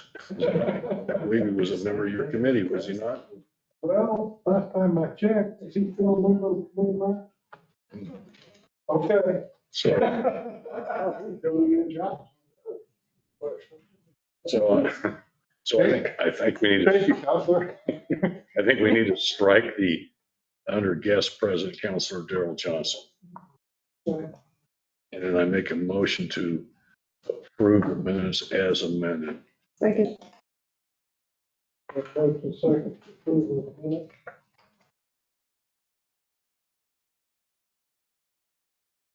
Having an excuse for voting, those who consent, vote. That's dead, he's the consent. All those in favor say aye. Aye. Any opposed? Passes 4-0. Commissioner Center report. They're all over at the visitor center. Yeah, I think they're busy. Other. What it is. The drone shows tonight. Hey, moving on to public affairs. Same excuse. Won't be a light. yes, Anybody here for public affairs? well, they're working there. Big public affair out there. Real big. Report as presented. Hey, you ain't gonna get by, Jim. Stand up. Well, you've been sitting there. Yeah, You need to stretch your legs. absolutely. Well, I'll tell you, once again, we need to brag on everybody at the golf course. Obviously, we'll go with funds here in a minute, but really proud that they're picking up all the different, organizations in here and the fundraising and especially working with the kids. So it's 58 juniors from all over the state there the other day. And they're just learning from all the different pros. It's a good thing. That's solid. Thank you for letting us stop our pro shot. That helped out. So for the month of what we get here, right? We have total profit of $127,477. So I also went ahead and printed off. This is the year we finished out the year. Like I said, we made $1,061,912 and change for the year. So this will be next month's report. That sounds quick. Is that the first time they've gone over $1 million? Yeah, another pro shop in. Nice. Yeah, I mean, it's hurt, yeah, but. Ever. Ever. And, don't forget, we had the flood and rains and one of our green forest away. You know, picking up trees and all kinds of stuff. At the same time, we're teaching the kids and helping folks. So it's kind of a good thing. Mr. Chairman, I would make a comment that until the city took over, the pros that were contracted that were making all that money. So now the city has. Yeah, and we keep increasing that. Taking names. We've already set it all a little bit higher for next year, council. We had those discussions today, it's good, and so we'll do next year. So, Mr. Burris, yes, sir. if I may, Chair. 15, is there I mean, I get asked a lot of questions about 15. And I mean, okay, well, it's in the making. Well, Daryl, you said that. You said, and I just, Snap your. We have a, I know, there's a plan. Is that the lake? No, 15 is and, we have a nursery green that we use just to repair, as things get tore up, it's back there by the shop. 15, we bought some, tank treads for their equipment, we got that all, packed down. So we're happy to know this rain, the sand and rock stayed where it's supposed to be, which is excellent, and then now it's a matter of getting the grass seed planted. So we look, wait for budget and for temperature. So hopefully here soon, we'll be able to plant some more grass in there, up we go. That's the answer, we do have a plan. so I'm gonna say by, fall, we should be. Yeah, you'll be able to see some growth here pretty soon. To, special bit of grass seed, so we gonna get that, but we wanna make sure the temperature's right, we put it down the bird. I've been saying it's a budget issue and I'm gonna keep saying that. I've been saying it's a budget issue and I'm gonna keep singing that song, so. It's really not a budget issue. It's not a budget issue? No? It's a planting and seeding and It's germination. a planning, germinating. It's a time It's issue. too hot. Well, he did say budget. Well, it's just, we gotta pay grass seed right Okay, now. he did say budget, so and that's a cure-all remedy for all, I think. It's maintenance. But it's a germination and the growing process. Yes, sir. We don't want to destroy the nursery green just for one. Thank you, Jim. They do make, I know bird feed, birds are a real problem. They do make some solar bird collars that, give out calls of hawks and things like that to Yeah. keep other birds away from We've seen that. your house or whatever. It even works on pigeons. So, I mean, You don't pick out the stuff and straw down, off it. Move your putting green out there. Hmm? Just move the putting green out there. Yeah, good. So we're set to go. We had good merchandise. They stepped up the quality. I think a few clicks ago, brand new stuff. I know some of you in here have bought some things out there. We're really happy with that. It's real nice to be going out there. Make good presents to buy everybody. I will tell you that management makes all the difference in the world. Yeah. Yes. Sure. Better earn your customers, not expect them. Right? Yes, sir. Thank you. Thanks. Molly is on top of it. That's fine. Okay. Any other questions? Comments? Oh, so you say great job. I'll pass it along. Please pass it on. Yeah.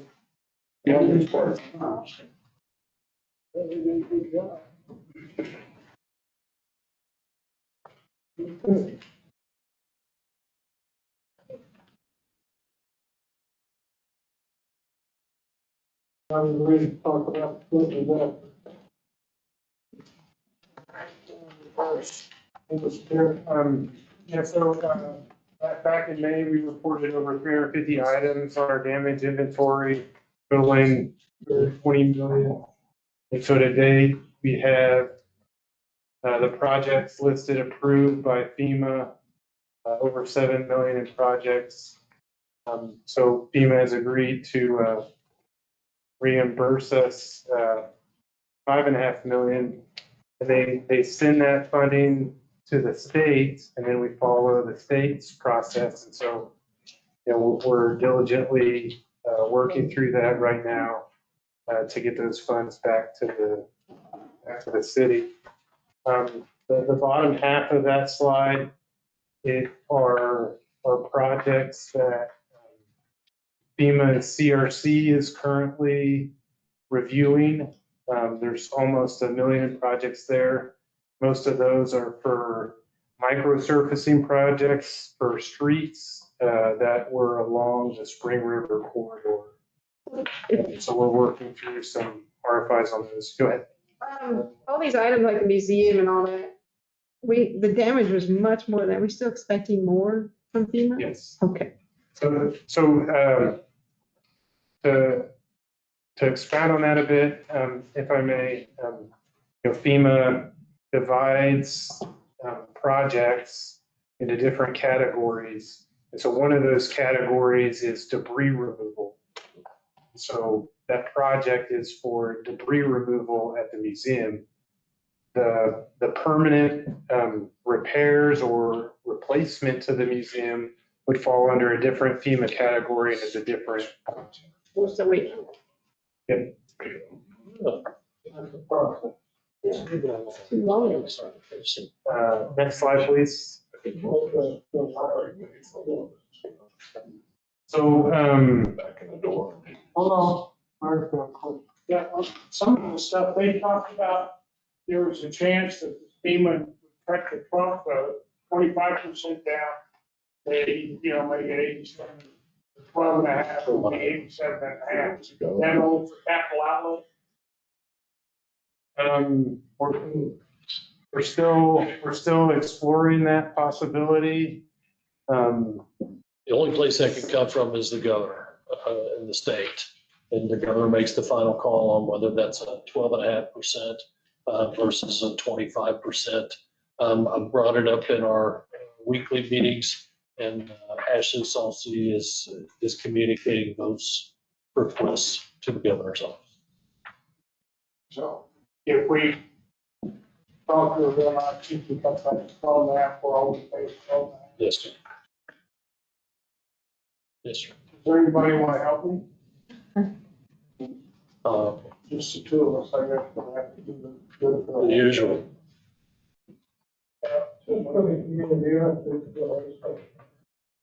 Well, it'd be nice, even though we had, he and I are even council members. Well, I would tell you, if you thought it would, The rest of us are making 50 cents an hour. if you thought it would help, I don't have to He go. gets half of what I get. I'll help if you think, like he said, if you think it'll work, I'll go help. Well, that's right. That's very good. We just want to find anybody, so. Well, the 1.7 million on the bridge she built stayed. It did pretty damn good. I mean, there's water 6 feet over it. It's still there. You gotta say thank you. Stayed on the other one too. Took the road out, but the bridge stayed. Okay, don't worry about it. We'll take care. I'll help if you want. Well, that'd be nice. I wouldn't better than a little while and all. Just make sure to take time off from work. It's one of the benefits I have. I'm already getting credit for firing, so. He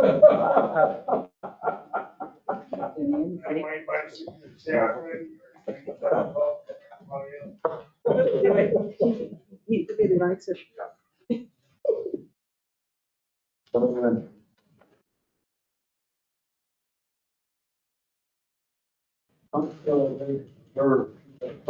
When they call somebody on that.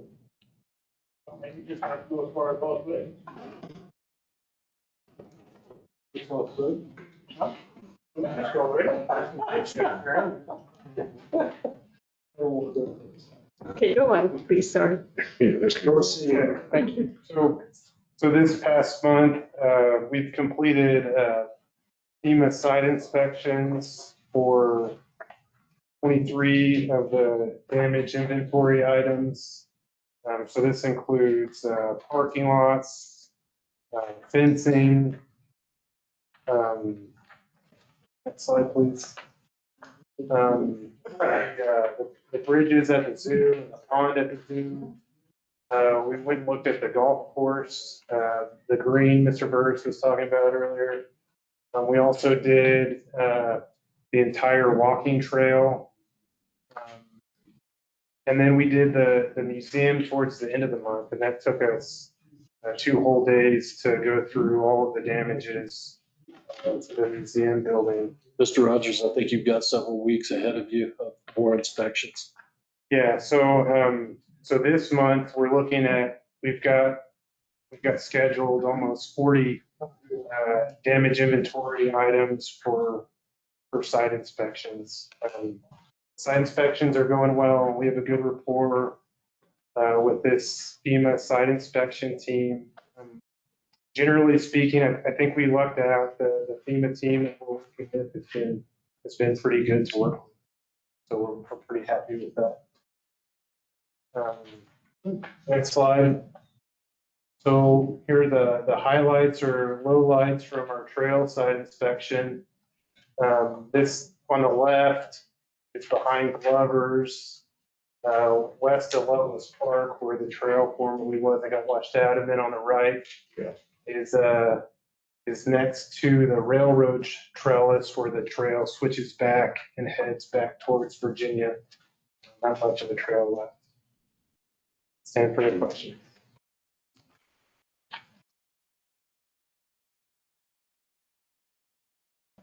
Yes, Mayor.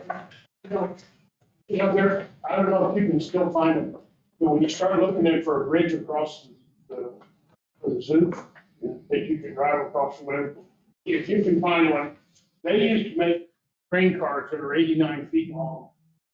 And it's up, it'd be up about 2.5 feet, probably higher than the ground if you just set it on top of the ground. But, that thing, you can ride anything across it, and if you can check with the Santa Fe or somewhere, see if they have any of those old 89-foot cars. Won't it be a dam though? Then? I mean, No, you you can put do it up on it. top, you don't put it down on the water, you put it up above on the top. On the bank. I mean, 89, you can't buy a cheaper bridge. You'd have to build a walkway up it. But, I mean, I have one at the ranch, and it's really good, it does good. And it doesn't take much to put on it, you can just set it there, and wash out, and pull it out, and do it again, it doesn't bend. Sounds like But they're just old crap, they used to put 2 semis on them or something, they were 89 feet, I don't know, Santa Fe, if you have anybody else, they're not doing much else to help anybody. So they might find some old railroad cars. I mean, we had ours brought into Roswell Lake, and we hauled it up there with the truck, but, they make a hell of a bridge. If you turn them sideways, it make a hell of a day. I mean, that's something to look at. That's good.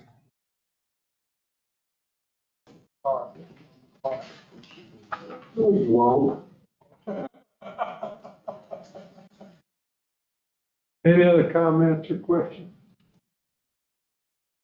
Yeah, put that sound off of this, but yeah, be sure your information gets in the packet. All right, moving on. Mr. Mike. Good afternoon, Mr. Chairman, on this brief meeting on a early Thursday morning. Thank you for the opportunity to give you, provide you our annual report. We'll provide the same report to our city council next week. As a refresher, I know that chairman and councilors, you're aware of what we're doing. We know obviously we attract new companies here to create jobs. We help their local business people in our business retention expansion program. Work towards developing our workforce, working with our public schools, university to create that human enterprise and talent pipeline for the companies that we try to not only bring in, but the ones we try to help that are still here. And of course, support our community, make sure our community is a great place for people to live. And more importantly than anything is team together for stronger community. Next slide, please. So our business attraction recruitment program in recruit new companies, support new highways jobs, capital investment. Our primary targets, obviously aerospace, aviation, defense is our top market, just because like a wonderful gem we have, the Roswell Air Center. Value-added agriculture, as you know, Roswell is founded on agriculture, and so there's a lot of opportunities in that regard. Manufacturing, we've done some manufacturing programs, projects in the past, and we have some here in the near future, hopefully. Energy, we're working on a couple energy projects as we speak, and but that's a big part of our area. And of course, tourism, and that really related to like the national championship air races. And how do we do that? Trade and sales missions, 10 expos, conferences, and 10 a lot of site selection events with folks that are consultants that are actively seeking to grow companies and support companies in their site location decisions. In fact, just attended a couple of those this past couple of months. Next slide, please. This year's goals, of course, 10 site selection events, which we did. I'll talk more about which ones we went to. Trade and sales missions specifically to sell Roswell and Chaves County. Collaborate with the state partnership. The state partnership is the New Mexico marketing arm, and they're the ones that a lot of companies go to directly and look for potential sites across the state. The biggest challenge with that, though, is we compete with all the other cities in New Mexico. But it's hard to get projects through the partnership. We have better success with the very next one that's generated our own leads, and you've seen that as a result of the work we've done in the past. Again, we support and assist the local and develop the local entrepreneurial spirit. We talked to a lot of folks with great ideas. We have one project that's very close to the finish line that I've been working with the gentleman for about 5 years. So hopefully we'll see that really soon. And we market in a lot of different manners and trade publications, our website, and social media. Our website is managed by a company that only does economic development websites. We get a lot of great compliments by consultants on our website, because that's the first place they go. They don't call me, they don't call the city, they go to our website to see what we have. And I think that presence is very important. We do have a very strong social media presence as well. And we also provide some legislative advocacy for business incentives, as you know, like LEDA and JTIP, the ones that we use a lot to attract and recruit companies. Because as you know, we don't have any city incentives or county incentives, except for maybe an IRB or something, but we really don't have these. We rely heavily on state incentives to help recruit and attract companies. One thing that we added to was retail strategies. And recently, back in January, the board decided that we would pursue working with a retail company, and that's their name, to pursue some retail opportunities to grow our community from that support retail sector. Because as we see our town develop, which we think it will continue, especially because of NCAR and the air races, that we're going to see that need get stronger. So I can talk more about that later, but we have embarked on that. It cost us $45,000 to get there for the first year. We budgeted for it for next year as well. And I can talk about some of those things here in just a minute. Next slide, please. So how did we do for the year? So these are the things we attended. Site Collectors Guild attended 3 of those events with consultants. Parts Space Expo, which is an aviation show, which is tied to MRO companies, as well as MRO Americas. Industrial Asset Management is a commercial real estate organization, which we're members of. And it's very hard to get in there because only 1/3 of the people in that are economic developers. It's 1/3 developers, 1/3 service providers, and 1/3 companies. And it's all about commercial real estate and those opportunities. And of course, ICAS, which is the International Council of Air Shows, as Ms. Thompson will tell you, we attend every year with the Reno partners. This year, we've had 15 RFPs that we submitted to the state, the partnership, as I mentioned earlier. Out of those, we had 0 projects, but we've had 10 local projects and that we've developed leads for. And you know about these already. There's 8 actively in progress to date, not including these. Beltwise, you know that we did that. It's closed. They're in production. Amazon, y'all know about that because you approved the sale of the land. That was a great partnership in 3 different manners. One, with the state of New Mexico, we received a grant of $25,000. We put that to land development. That's what gave us the propensity to get to Amazon.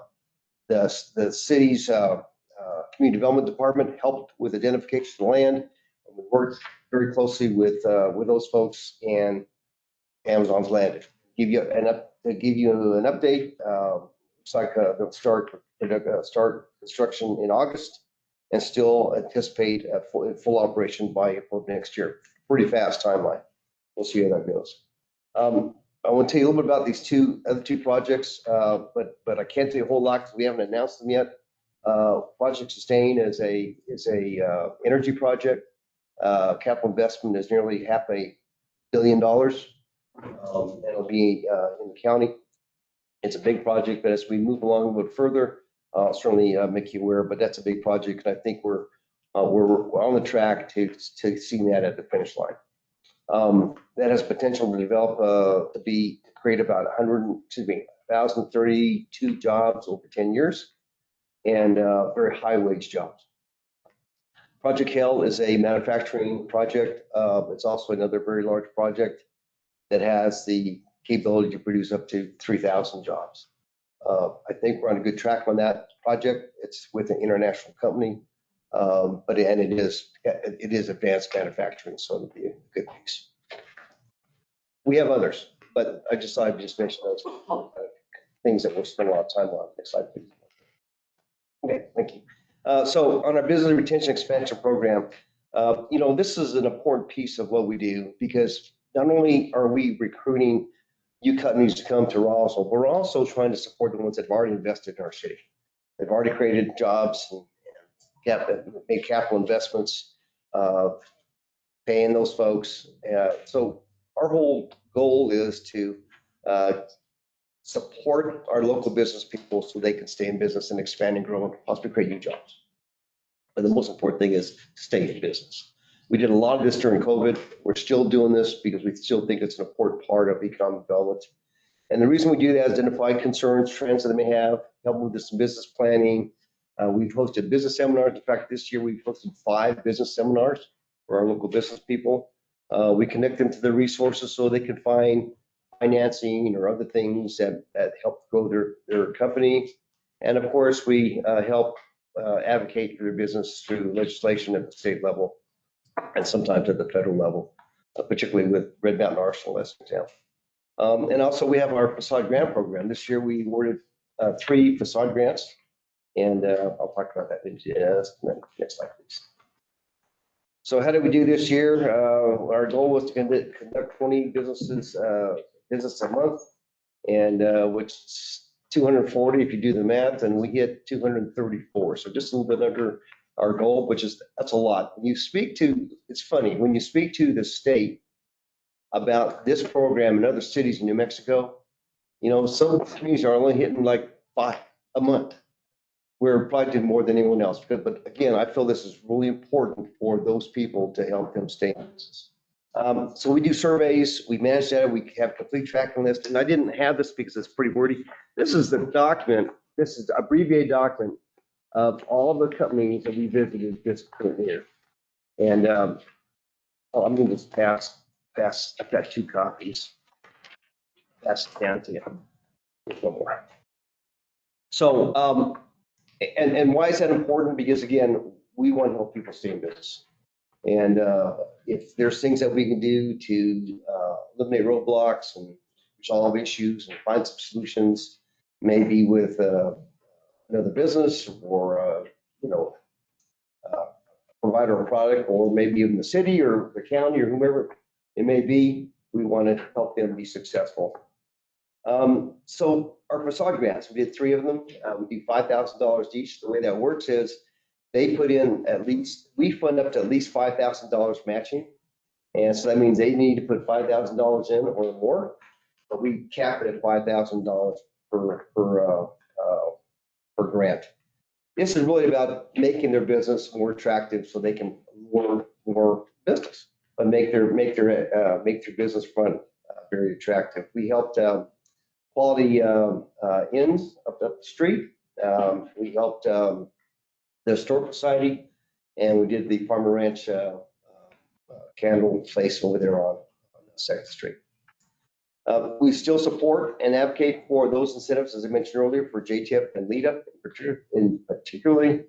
And as you know, this past January, we hosted our annual legislative reception in Santa Fe. The governor, mayor, thank you for getting the governor there. We had a really good turnout of lawmakers across the state, but also a lot of our community members and business leaders. Next slide, please. So our scorecard, I said we've hit, this is 240, but it's 234 when I re-added.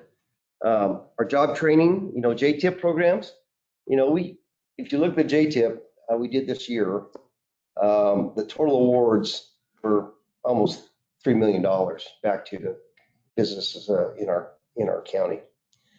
Vegas Valley Productions, General Airframe Support, Air Sale, BuiltWise.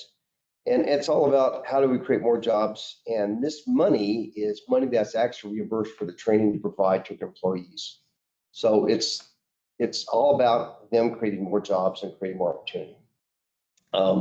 So number of new jobs, potentially new jobs created this year was 222. And you can see the number of nearly $3 million. Earlier I mentioned we did 5 business seminars and 3 grants. And in our Be Area program, that's what we did this year. Next slide, please. On the workforce front, our goals for 25 was to grow our workforce partnerships with our university and our community, not only the community college, but also the RSD and the school districts throughout the Warren Valley, including Dexter and Hagerman and Lake Harbor. We still feel very strongly about career tech education on how we can continue to foster the opportunities for young people in our schools to find pathways to careers right here in Roswell. We're continuing working to that end, and also apprenticeship programs with local companies and young people in school. Very active with the state, this region, Eastern Area Workforce Development. I'm on their board. I'm also on the youth committee, and it's all tied to workforce development. Next slide, please. Okay, so how do we do in 25? So we continue to link several businesses with the education community. We participated in quite a few job fairs and hiring events. We were at our high school, and we were at the Institute. We, again, active with the board.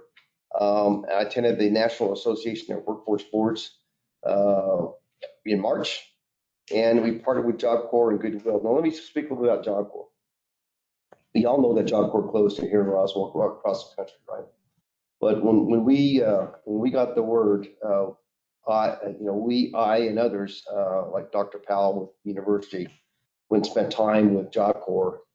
My goal was to one, keep the employees in Roswell and help them find work. So we linked them to resources where they could find other jobs, so we don't see them leave our community. As far as young people, by the time I got out there, they had already were processing young people off the campus. And the biggest challenge was they had about a little less than a dozen young folks that were homeless, that didn't have a place to go, didn't have a home to go back to. So what we did was we linked with Job Corps to find them places where they can live right here in our community. Next slide, please. Some other stuff we did this year, obviously, National Ship Air Races, the transition, a lot of fun things going on. You all know many of the things that are happening, the racing seminar, the Pylon Racing Seminar that was happening in May. We hosted a reception, I said earlier. We hold a reception for the Navy every year. And why do we do that? Well, it's expensive for us, but we do that to thank the Navy for coming to Roswell. It's a huge economic impact.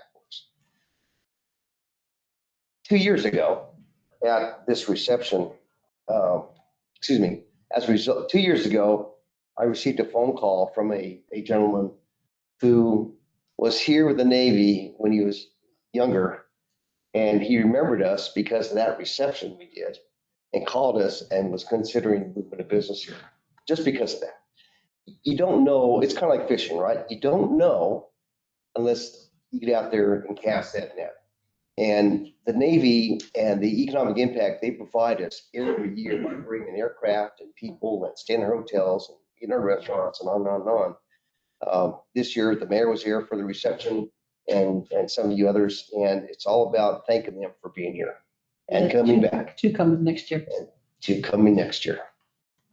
We were working on another location, right? And besides Corpus, we were trying to get, what's the other one, Pensacola? Mm-hmm. So I don't know, have we been successful in Pensacola yet? They're on an off cycle from the other. But anyway, the bottom line is this. We'll continue to host them and welcome them into our community. We were recertified. We held our annual gala last year, and many of you were there. very well attended. I think we had nearly 400 people there. We recognized 23 local businesses for the best of Chaves County in different categories that were voted on by the citizens of Chaves County. And we had 3 major awards. Remember, we had one for community service, small business, and large business. We were recertified as a economic development organization in the state of Mexico. We were one of the first ones to do, so we've been recertified. We are awarded a LEEDS grant, and as I mentioned earlier, that's how we paid for that site for Amazon. And a sneak preview, I reapplied for that grant for some more land, and guess what? I got it, and I just was awarded the last week. So that's another $25,000, and we'll be doing towards the same thing. We received a lot of awards last year, and all but three were for NCAR. The other was our business retention expansion program, what I just talked about, the businesses we visit. And some cool names. We have a Deal of the Year award in this national trade publication for NCAR, which is pretty cool. Mr. Chairman, we had a full audit as we do every year, clean audit, no findings, and I think that makes you happy. We submitted a copy of that to the city a few months ago. Next slide, please. Okay, let me tell you about next year. Next slide. Obviously, there's going to be some air rakes right here in 26, here in a couple of months, and a lot of work's been going on. I know the Air Center and Bobby and her team, and many of you, Mike Matthews. 69 days. 69 days. But a lot of folks involved. Thank you for that. Thank you for that, because my job was to recruit them, and now it's about the community coming together and making it happen, and you are. So thank you. Next slide, please. So our plan of action, our work for next year is, again, we're going to still continue to recruit companies, create jobs. Someone told me, and I'm not going to tell you who said it, but someone said that they're not happy with the fact that we're bringing in new companies and create jobs. And I said, why?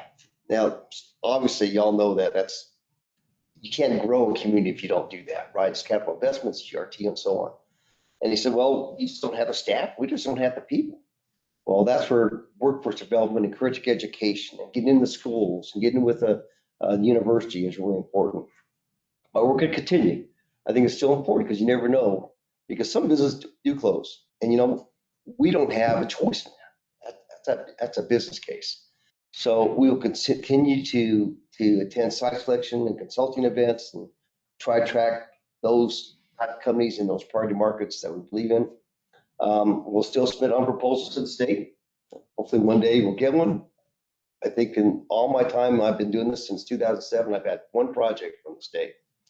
But I think we've already, our lead generation has been very strong locally. And I think you'll be pleased to hear some of the other activity that we've been on. Retail front, some of you may have seen the report that I just sent out this morning. And in the report talks about a lot of the work they've already done for Roswell and trying to attract some opportunities. And of course, obviously, finishes other actions so we can get those other projects to the finish line. And we're really close on several of those. Next slide, please. In our business traction recruitment, our measurable goals, identify at least 2 new projects quarterly, conduct 3 visits. In fact, we just had a site visit yesterday. Locate 2 projects annually. And of course, assist companies to create highway jobs and capital investment.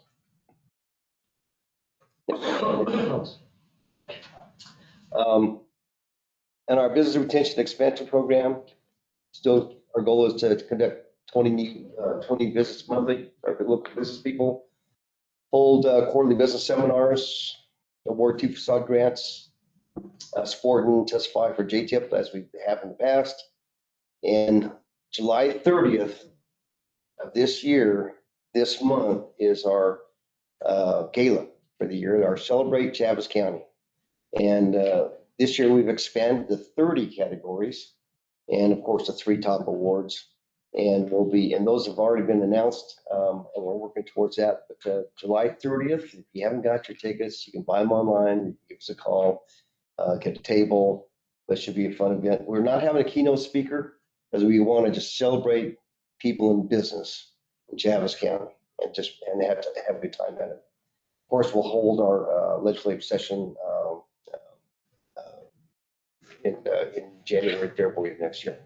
Next slide, please. On the workforce front, continue our work with growing our own workforce through those things I've talked about earlier. We're going to place a lot of emphasis in apprenticeship programs this year because we believe that, in fact, in speaking with the business owner just this morning, it says, I just can't get staffing. I can't get skilled technicians. And I said, well, it's apprenticeships. And how do we develop those with the university and with our public schools into the workplace? Next slide. From a community perspective, obviously healthcare recruitment is a big concern. I just recently attended the State Hospital Association annual meeting, and the recruitment of docs and retention of docs and nurses are a real concern. The number of physicians we're seeing in New Mexico is staggering. And guess where they're going? Arizona and Texas. A lot of work needs to be done on the legislative front. I think the Hospital Association is supports that, but it is a concern here locally as well, obviously, because it affects our people. Hospitality and service industries, recruitment is all included in that. In their report that that came out this morning, you'll see that in there are restaurants, some stores and things of that nature that they're pursuing in that regard, and we'll get more information as that comes along.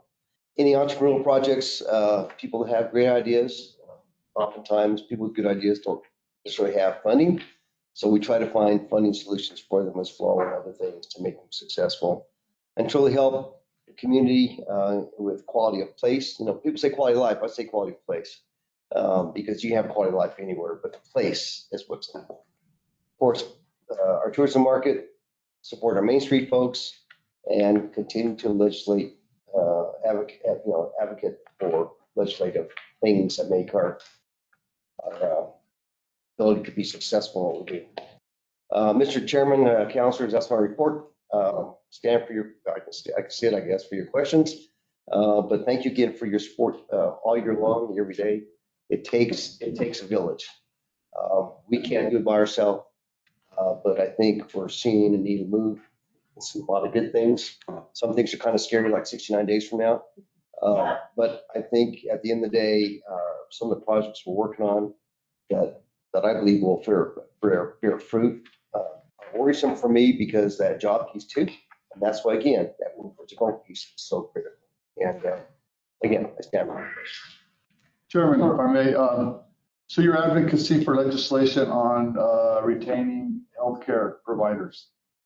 I mean, that is so important for our community and probably the state as a whole. Is there something more we can do? Is that statewide solidified to where we can't maybe, and I know this is a crazy hypothetical, but maybe make a resolution for Chaves County or something to do something different? I don't know. I'm trying to think outside the box because as I see physicians, healthcare providers leave our community, it just, I mean, it's just not a good thing. I'll give, if I may, Chairman, Counselor, there's a part of the slide show that I saw from the consultant that provided this data. I'll get you some of that data. It's really interesting. There's two things I think that really impactful for us. One is the medical malpractice. That's the biggest one. Dr. Walker probably talked about that. That's huge. Oh yeah, absolutely. Medical malpractice and where our state has been and where it continues to go. It's gotten a little better, but it's nowhere near our neighbors. And we'll continue to see docs leave as a result, I think. Dr. Wolf, what's your opinion? I was looking for an excuse to stand up. Thanks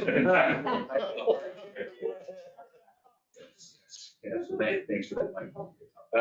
Yeah, it's the problem ever since they opened up the Med Mal Act in 2020, 2021. timeframe, the lawsuits are rolling in. The lawyers from out of state are rolling in and they're suing. And it has nothing to do with negligence. It has everything to do with bad outcomes, which in real life and in real medicine, bad outcomes happen. And yet nothing is going to see the inside of a courtroom in the state because of the recent 40 million Presbyterian lawsuit loss and the 400 million lawsuit loss a year ago or within this last year up in Albuquerque, a private practitioner up there. This state, the piece of tort reform that we would really love to see is no punitive damages. When they go after punitive damages, they go after your house, your kids, your boat, whatever it is they're going after. Nobody wants to take that chance. So first of all, since they opened up that act in 2021, I've been sued 6 times. 3 of those are through nursing homes that I really had nothing to do with the actual day-to-day care of that patient, but because I was the medical director for those institutions I'm at that lawsuit. Those are still open cases. Nothing's going to see the inside of the courtroom. There is a panel of doctors in the state, independent practitioners that grade the weight of the lawsuit. There's 6 of them, and I've won 6-0 in all of these cases, yet the lawsuit continues. And it will get settled, and it will end up on my data in my national practitioner data bank. It will follow me forever. There was no negligence involved. There were only bad outcomes that, anytime your name is attached to, as medical director for a lot of things, that's the result. And so until there's tort reform in the state doesn't even realize how bad it's going to get in the next 2 years. Right now, you can't find any specialists. We're flying people left and right out of town because we don't have physicians and specialists to take care of those patients. So until that tort reform happens, it's going to be a mass exodus, and it's going to get worse over the next couple of years.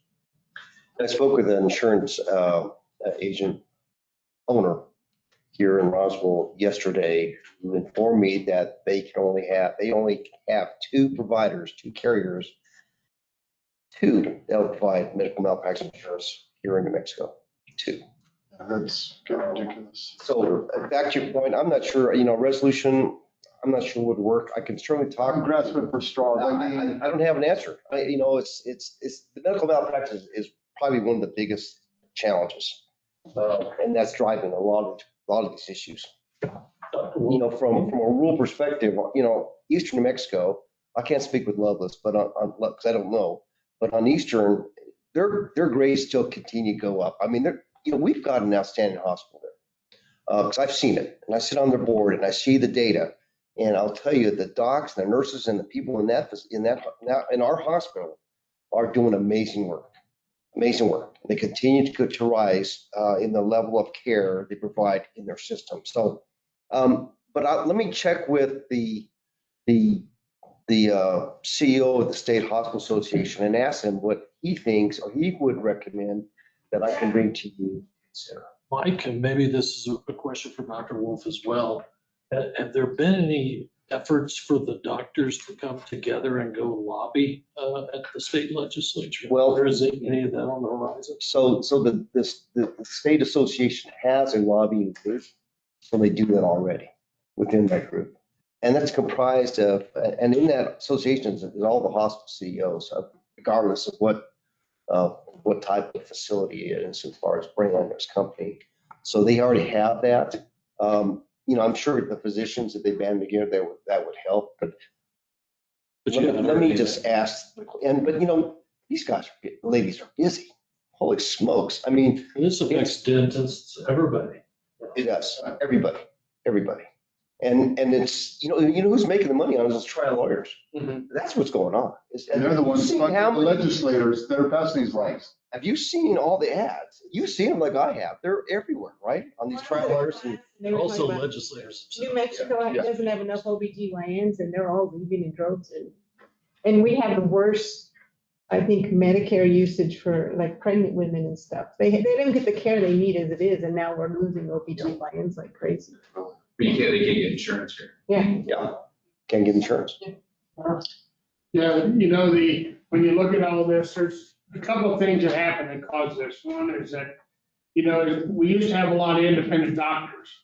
and you had a medical society and you had a hospital society. Well, the hospitals got into the point where they were buying the doctors, so then they're owned by the doctors. And then the trial lawyers could sue the hospitals, and since they're owned by the doctors are owned by them, they could sue them too.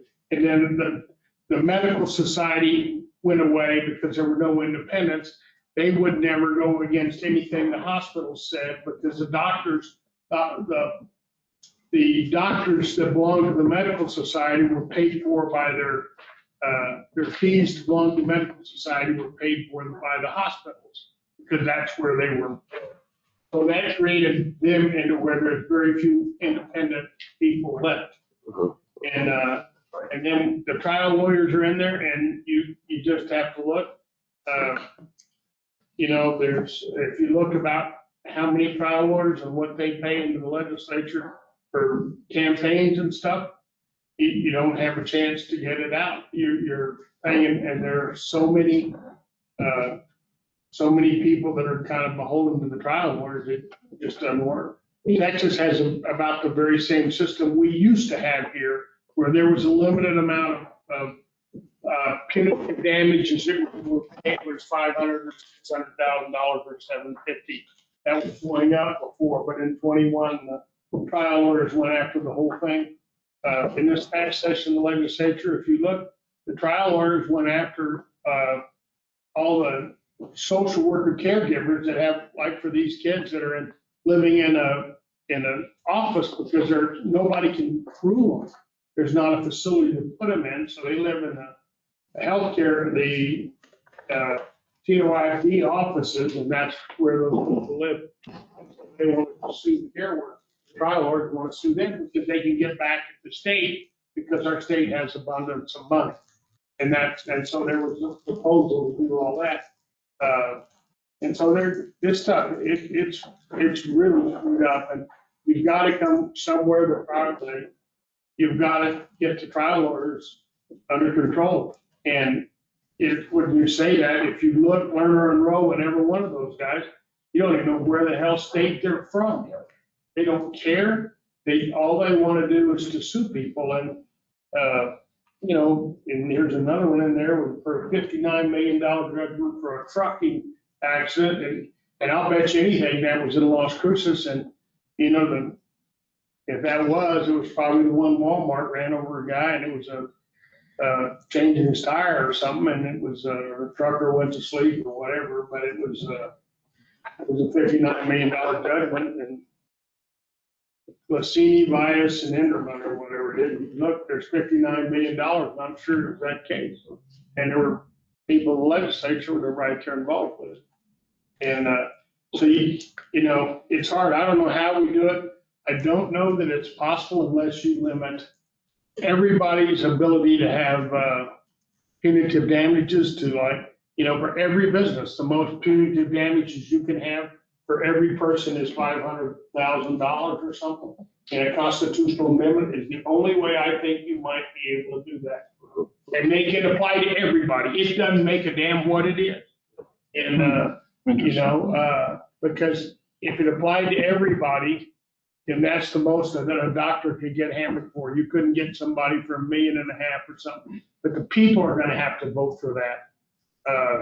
And, you know, if you look right now, every legal case that is going on right now, you look, they don't try them in Chaves County. They move them to Las Vegas or Española or Santa Fe. That's where they move every case to trial. And I'll bet you if you look at the $44 million for the problem maybe they had, I'll bet it wasn't in Chaves, or it wasn't any place down here. It's going to be up in the other part of the state. Yeah. It's tough. Thank you, Mr. Mayor. Mr. Chairman, Councilor, you know, I think one thing, you know, EDC, coincidentally or incidentally, excuse me, we've been raising this bar on this issue for the last 3 years. We've been talking about it at the state legislature. I think that possibly that suggestion is that the city and the county too as well, working through our state lawmakers that represent our area. Maybe we do some type of resolution and ask them to push legislation forward at the state level, because that's what we're gonna need. We're gonna need state level legislation to change this trend, because we're just spinning our wheels. It's one in the wrong direction. We're not gonna get it. Yeah, I don't, it's gonna be a tough road, but you don't know if you don't try, right? Yes. Kind of like getting in car. You don't know if you don't try, right, Bobby? Thank you, sir. One thing he didn't, one thing he didn't talk about, 7 years ago, we got $5 million. And then some of it went away to some other place that didn't ever develop, or nice water lines and stuff. And, wasn't my ranch or my place, but that's what we were. But did you talk any about, or would you say anything? Where are we on the water lines down the south and the east side of this base? So we can get that open for business, building hangars. Well, 2019, when we talked about this, it was pre-COVID, and you were able to request the governor to come to Roswell and to request $5 million for that water line extension. We had some, as you recall, we had some resistance at the time, but as a result, we now have a lot of interest in the southeast corner of the Air Center, and we have a company that wants nearly 300 acres to develop. The museum project is directly tied to that water line, in my opinion, that water line project. There's other things that are happening as a result of your work and others that help, create those funding streams to be able to do that. I think we're in a good place. I met with Plateau Telecommunications just yesterday about the things we're doing to support the city's needs and the Air Center. I know that Bobby and her team is working with MAC on the water and sewer lines, and we're actively pushing a project down there right now as we speak. So we haven't finished this dialogue yet, but Mr. Mayor, Mr. Chairman, I believe that that work that happened how many years ago? Nearly 6 years ago. We'll see some fruit here, I would say, within the next calendar year. People look at, If you recall, Mr. Mayor, Mr. Chairman, that it was said that, well, that's a water line going to nowhere. Well, that's what was said then. But, if we don't put in the infrastructure, we'll never see the ability to develop. Case in point is Amazon. If you don't do the work, you're not going to see development, because it's all about speed of market. And in today's world, business people believe in not taking time, but developing a project as quick as possible so they can get in business and open their doors. Well, it's like that Amazon project, you wouldn't have down. They're gonna break ground here 60 days, and that's the way businesses are. If you don't have, we've been working on that water line and all that other stuff. Of course, we've had some hurdles that we got rid of finally. Get that shovel-ready site, and somebody can say, I need this. Well, we can move on it. How quick can we start laying the foundation? If you tell them, well, you start as soon as we get the paperwork. Yes, ma'am. I can tell you that, of course, my daddy always told me you got to clean your house before you invite company. And we're working real hard to get that done at the airport. And as a result, we're getting probably at least once a week inquiries on people that want to do private equity investment. Awesome. So, it's been a gold mine waiting to just explode. Well, Bobby, you're killer. But you got to get it ready. Got to clean up. Which, by the way, Ms. Thompson has been nominated to the ICAST Hall of Fame. Ooh, yeah. He already has the saber, so. Mr. Chairman, any other questions? Be happy to answer any more that. Check. Sure. Tanya? Let's move on. Tanya, next. Next item on your agenda. Pro C, we beat up on F3 to a nut. We did. Are you frozen him? There's no beating up. We just congratulate. Thank you for everything he's done. Thank you for everything, Mike. Yeah, Thank you for everything. you've done stellar work on Amazing. a lot of different fronts. Well, City, county, and EDC, the three-way partnership is what's making it happen. We couldn't do it ourselves. So thank you. Thank you. Appreciate it. Hey, Hispano Chamber of Commerce. They were here earlier. No, wait for no. You're right.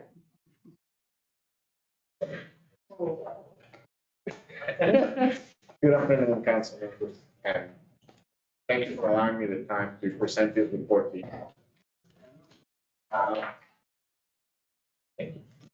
Our vision is simple: education unlocks knowledge. Knowledge foundations individual skills and entrepreneurship, which in turn creates individual opportunity and community, economic and social benefits. Our mission: drive economic growth in Chavez County by empowering business through education, resources, and last year, when I presented to you guys, we were at 96 members. We have gained a total of 46. We have not been, there hasn't been any members that have dropped, thankfully. And we are currently stand at 142 members. That's been an increase of 48%. Considering how in the past we were gaining 4 or 5 members per year, I would say that this jump has been significant, and it places us in a better fiscal situation to keep moving forward in the future. The next slide has the member that has signed up, and the next one after that is for May. July, I know that Ms. Cobos, our executive director, was working with 4 new members. They are not here simply because they hadn't yet paid. So they haven't paid, they're not a member. Okay. She was also out of commission for 3 weeks because she had surgery, scheduled surgery. So for our fiscal year 2025, that will be 2 slides. So we had total liabilities and equities of $49,692.16. We had total income of $69,324.68. Total expense of $74,303.58. So you would think that we ran a deficit, not really. For the simple fact that we missed 10 days on our fiscal year because you guys requested the report a little bit earlier than usual. So it would actually be a $2,000 increase. Yeah. You could say that we broke even. That's the next slide. So we have made major strides and made some solid foundation for the future. We have had organizational growth individually. We have gained members and we're engaged with those members. We have had more community and education advocacy in our part. We are trying to let everybody know about any event that comes to our attention in Russell, in the city of Russell. And we are providing more marketing visibility for our clients through our Facebook page, our web page. Hopefully soon enough, we're going to start doing Instagram. Our organizational growth and leadership, we have reviewed our bylaws. Again, in each and every single year, small changes here and there. We have reviewed and reconciled our financial records. We have refreshed our board. And, you know, as many of you know, people join the board and they want to help. Sometimes they have the time, sometimes they don't. As they drop off, we reach out to other members. We have streamlined our committees. We are in the midst of upgrading to a new CRM system that will provide us more visibility in how our members are being affected by our outreach, and how we can better serve them. We have action plans that we have developed in accordance with the city contract and by talking to our members to see what it is that they would like for us to pursue. We have our small business, and with them, our goal is to help some small, under-resourced businesses by offering tools and individual hands-on support through local partnerships like SBTC, Workforce Training, Westcorp. Anything that could help business grow and thrive, we will be there to help. Our goal is to support large employers and maintain a stable and business-friendly environment through advocacy, relationships, and policy engagements, while helping them to develop workforce strategies that are aligned with the growth and talent development needs. Our strengthening our membership value. We have launched a series of business workshops and facilitated access to practical tools, expert-led training, and actionable insights. All designed to address real-time business challenges and connect members with subject matters experts in finance, marketing, operations, workforce development. We are creating engagement tools to implement meet and greet events and these targeted outreach. Online forums, again, social media, and such. We have performed multiple surveys to our members, again, asking how can we do more for you? What can we do to become better and such? Obviously, some of those members, they have reached out saying legal resources, AI business integration, which that seems to be the hype, AI. It's not the solution to everything, but it comes very handy. Social media marketing, financial literacy, customer communication. They have, say, Microsoft Office training, tax bootcamp. And the ones that are highlighted in blue are the ones that we are going to be focusing more heavily this upcoming fiscal year. We have hired, as I mentioned, Ms. Cobos, which has done an amazing job gaining and retaining the current members that we have right now. She only started in January. In that time, she was able to get us 40 plus new members. We have engaged in business development and training. Ms. Cobos is working with a small business development center to implement processes that will further drive RHCC membership growth and better serve local entrepreneurs. We had multiple meetings with the Small Business Development Center on how it is that we can better engage with our partners in that regard. Again, as we have mentioned, we have increased our membership, and again in 6 months' time. So we had actually told her that we wanted 100 new members in 12-month time. So in 6 months, she was able to gain 48 members. Looks like it. We developed the education series, and we will be hosting soon enough monthly luncheons and learn series. They're gonna last from an hour and a half to 3 hours, and it will be on a monthly basis. The venue will be changing, and it will be to introduce our members to other businesses as well. We are trying to promote alternative educational pathways by championing community awareness and access to non-traditional education routes. So that will be, through ENMU Roswell. I will say job course, but I don't think it exists anymore. So, and it will be skills like, plumbers, electricians, HVACs. Those are skills that are desperately needed right now.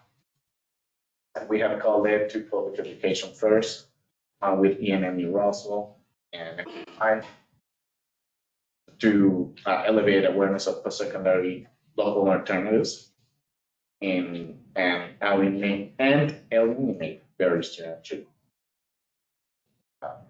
We have a lot of current projects on community and educational advocacy with educational fair topics, NMMI, ENMU Roswell, Automotive Aviation Health Sciences, Job Corps, Youth Challenge, and Roswell Independent School District Daily College Program.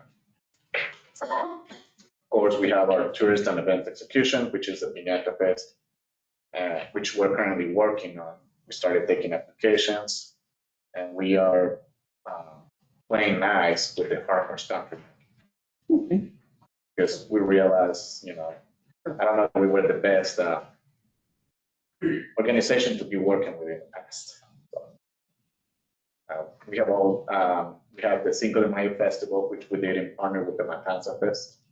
That one helped raise $20,000 for education. We had approximately 2,500 attendees with a total economic impact of $67,436 to $91,954. This boosted tourism and business engagement. We had 28 local vendors, 23 major local sponsors, and obviously dozens of volunteers. We have our marketing and visibility. Because of our volunteer contributions to the Cochinold Brigade in the Matanza Fest, the Roswell Hispanic Chamber of Commerce was included in the radio and digital advertising campaign, significantly increasing our visibility and network recognition, which was one of the reasons why we really actually decided to engage with them.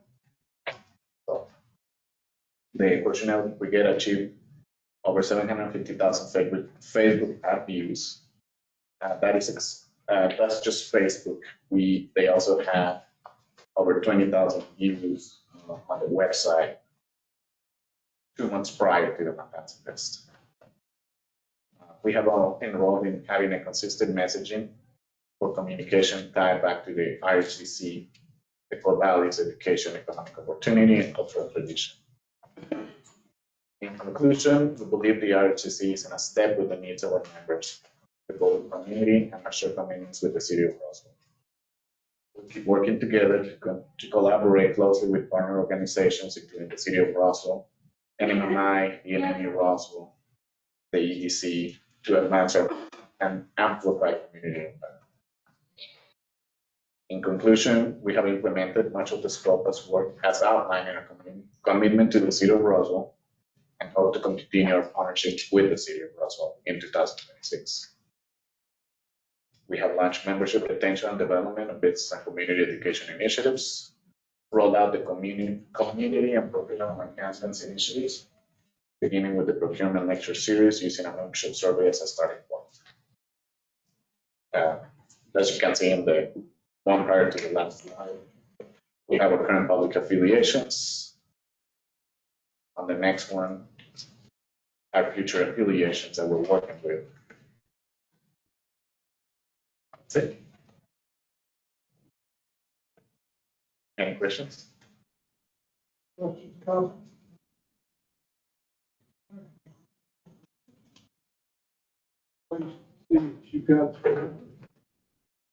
Me too. Me too.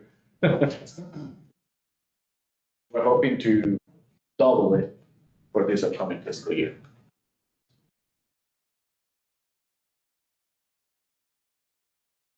Appreciate it. Thank you. Finance report.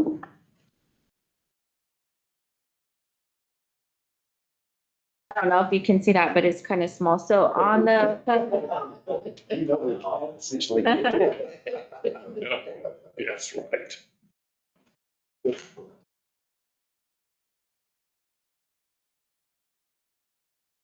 Make it bigger.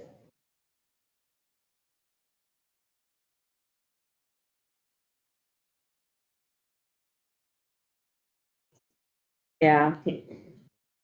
Try to make them as big as I can on there. But then you can't get all that. Yes. That problem.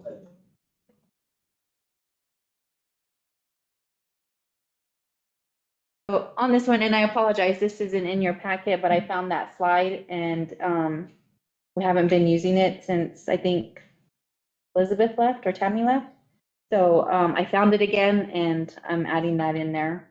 But this is just the breakdown on the GRT allocation for general fund, roads, and recreation and public safety. And on the next slide is the GRT for June that we received. We are budgeted for 4.7 and we received 4.4, which put us at a variance of 361 in the negative on GRT right there. So our actual for the fiscal year was 55 million that we've actually encumbered or received from state on GRT for this fiscal year compared to our budget, which put us at a 2.7 positive variance on that one. Question real quick. So the flood tax, it's gonna be shown on a different sheet. Once we start receiving the money from that, which will happen September, October timeframe. Mm-hmm.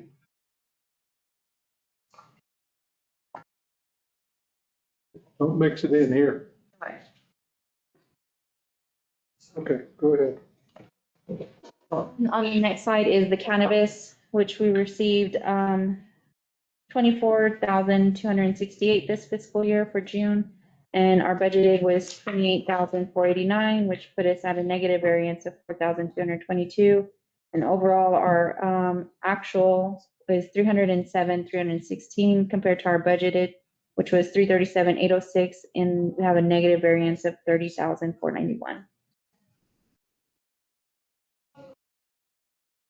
Save us from the oil and gas industry. What they I'd be happy if that was done as you.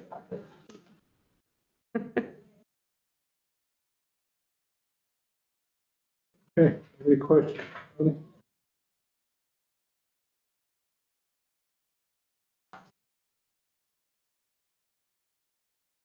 Okay.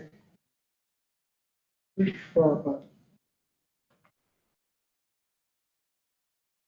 was here. Counselor, Mr. Chair, I submitted this report and I'll go over it if you would like. Go ahead. So council members, you've got a copy of the requested information on overtime, year-to-date approved overtime. So we've updated that with the latest and greatest numbers as far as we could through fiscal year end. So you've got updates. What you're looking at in this report is probably ought to be a recruiting tool for the city of Roswell in terms of looking at the wages, starting with the administrative police service aides. We have 3 of those folks. Now, bear in mind, those service aides can't move directly up until they turn at least 21 years of age. The idea is not to stay a service aide forever. But you can see our service aides. And so if you get out there towards the right-hand column, you'll see the combined salaries, overtime, and medical benefits that the city pays. If you move over to the next column towards your left, the city's medical benefits cost per employee, that's what we pay for in terms of the employees. And I'll just kind of point our way down. You can see the police recruits that are currently in the pipeline going through academy. We've got 5 of those at this point in time. They are being paid while they're at the academy. And then it goes into police officer 1, 2, and 3 for the city of Roswell. Now, not every police department breaks it up into officer 1, 2, and 3. But if I look out across the state, and I have, what I have not done is done separate requests to every department in the state due to a lack of time to get us here. But I have gone out to their websites and pulled down the average police officer salary. And so what I can see is we can't necessarily compete with the state police department, what they pay their average police officer, but their training structure is much different. Their boot camp is much different, much longer, much more rigorous, those types of things. We can't compete with Hobbs in terms of what they're paying. Of course, we know we don't get their oil and gas revenues, but we are higher on our average police officer salary than Las Cruces, Clovis, Artesia, and most of the surrounding communities that I can see, with, again, the exception being Hobbs. and Carlsbad, and the state police. So again, I think the one thing most, if not all, are not doing is paying 87% of the health and medical insurance benefits that Roswell has traditionally paid. It's not just its police officers, it's employees for their medical insurance benefits. And particularly as you scroll on down, and this gives you a good idea of the administrative structure of the department as well.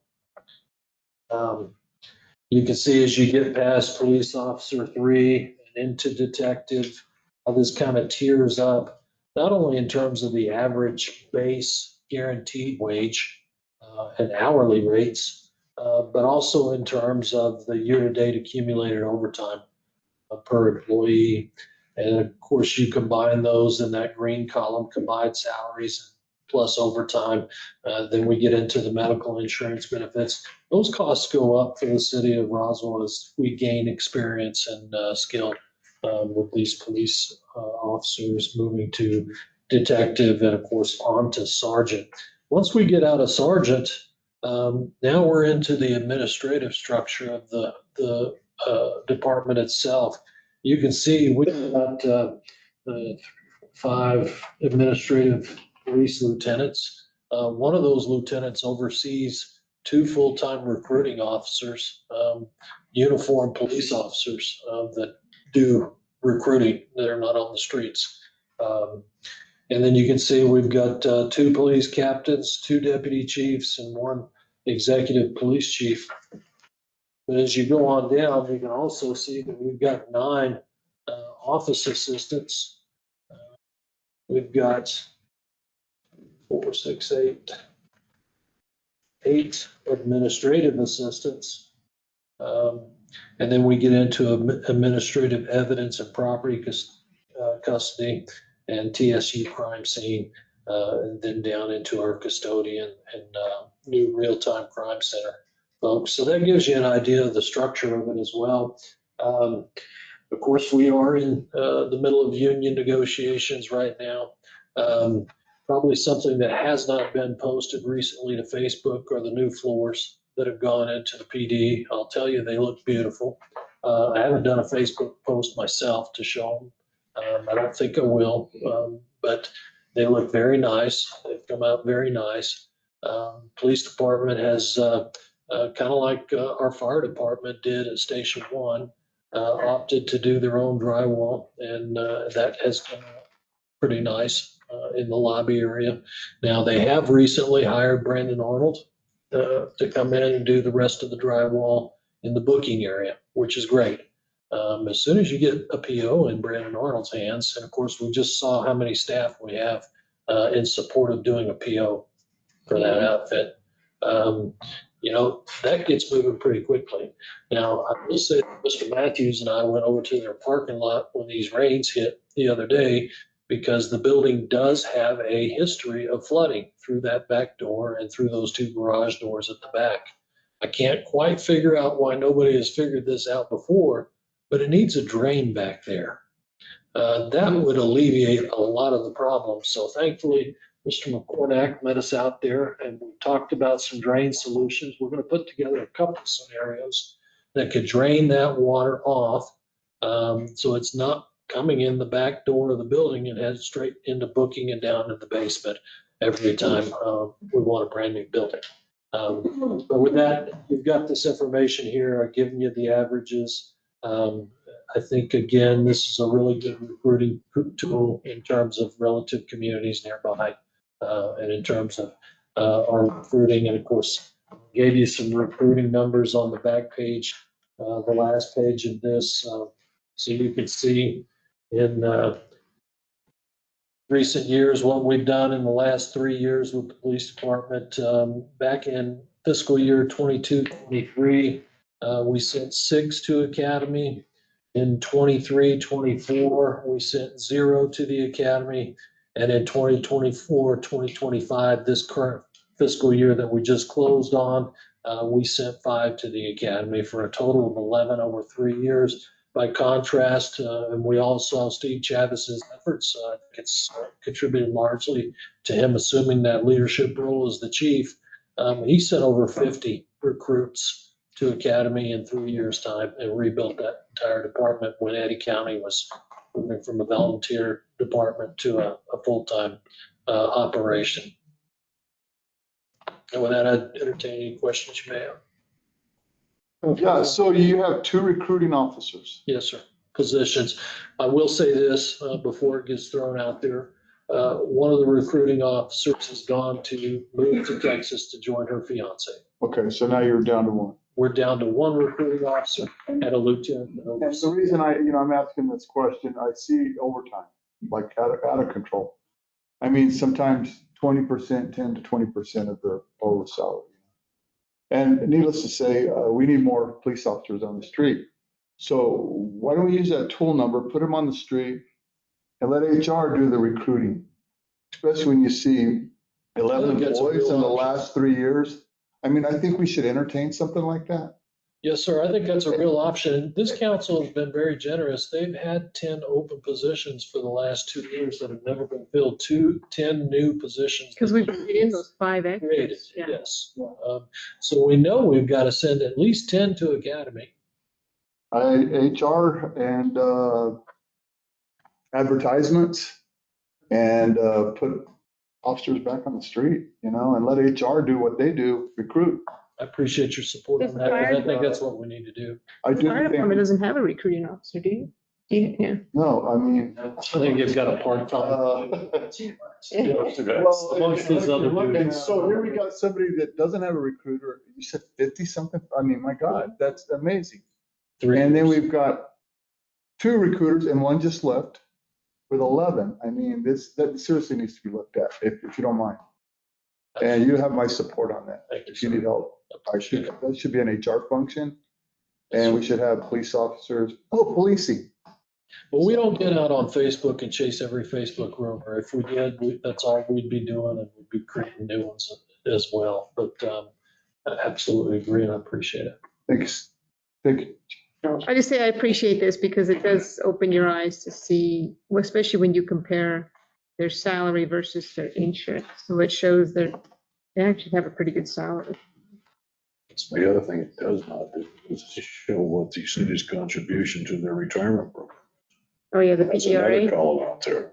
It is. That's another. Yeah, there's a call. pension involved, and we all exactly right get a pension, but It's a big number. it's a big number. Because what are the 20, what's their percentage, Mike, do you recall? Around 24%. 24%. The city gives 24%? Overall, so I'd have to go back and look at the split on that, but yeah. Can you do this with that column on it? We could add another column, sure. Yeah. I just, it's a lot of information. I wanted to. Yeah, you thought it was small earlier? Wait till. Yeah, 2 more Something to do with landscape on legal size. Nobody else pays 87% of medical insurance benefits. Not the school district, nobody. No. Yeah, Thank you, Chairman. and it isn't cheap, as you can see. What's crazy is it goes up if their overtime goes up. But why would that increase? Because you're still insuring the same person for the same, yeah. Yeah, each Yeah, year. it's a percentage of the fund. Those are real eye-openers. But a lot of people don't even realize when we're talking about city positions, how much the city pays in medical insurance benefits. I mean it when I say this is a recruiting tool. We pay 87 for everybody, right? Not just a few? Yes, Okay. yes. It's available to everybody.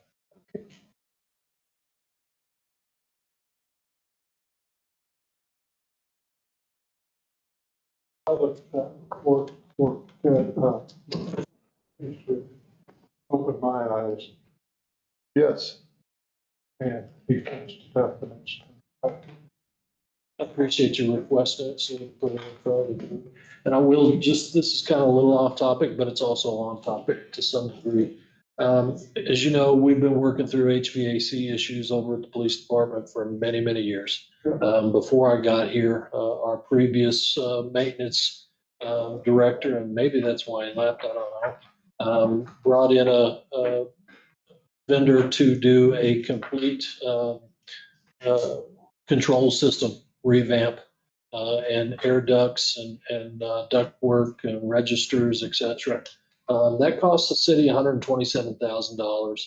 He also replaced one of the 4 units that are on that building that needed replacing. That was at least another $16,000. I'm not including all the additional repairs and different times where we brought in other vendors to come look at the system and try and make it work.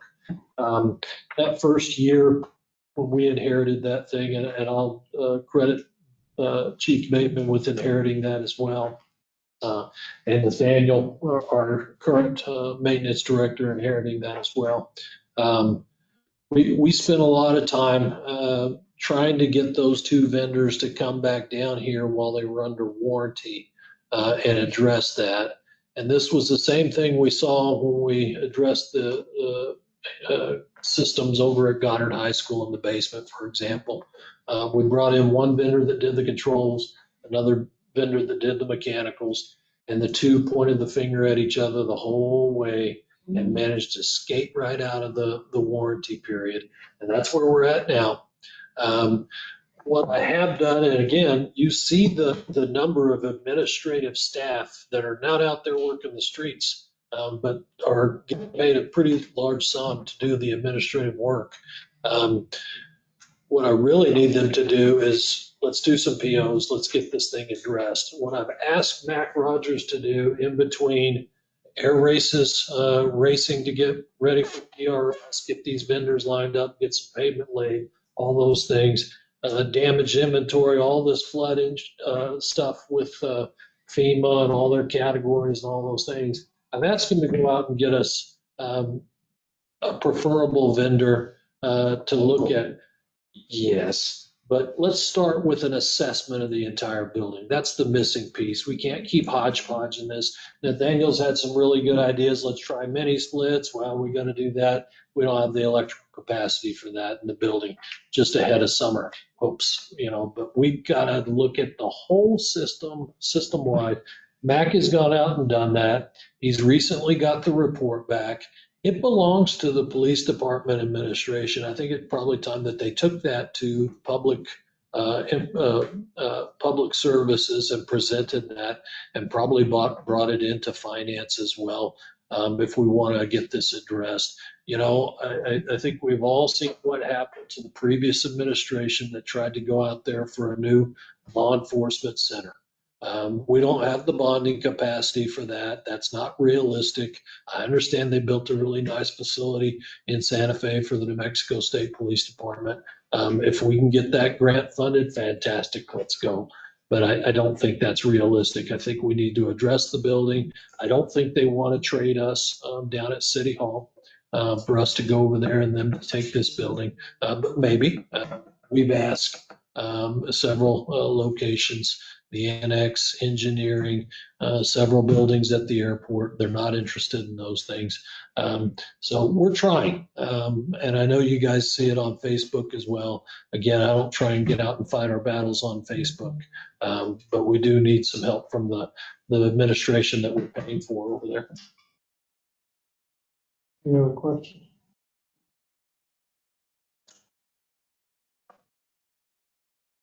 Lodger tax.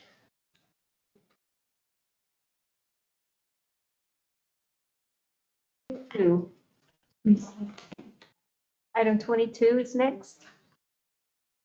Museum. But we do the museum first. Oh. I know we already did the museum. No. Our report. Oh, report. Okay. Bethany again, your chair. So we received our first batch of treatment proposals from the Conservation Center in Chicago. So those are the damage assessments they did in the art park there in Chicago. It's going to be a process. It's going to take many, many months when we got the first batch. And it is for the in-loan items that was Chicago, as well as our higher value items that we were pricing on. So that big clincher is the cost of conservation versus the value of the object, and that's how much the insurance is going to pay us the value of the object. So far it's pretty good. Most things are aligning, but there will be some gaps that we'll identify. So we're working through that process. We also are waiting a report from the Conservation Center in San Diego, in Chicago, for their site visit here in Roswell. Again, they looked at the items that did not go to Chicago, but that were still affected by the flood. So we're waiting to get more information, but we do know that the flood is clean and there's humidity exposure, so we have some more temperature canvas pumps now on paint, as well as affected leathers and things from American West collection. So we'll be looking to get more information on that. We also, we've identified all the appraisers for the different areas of our collection.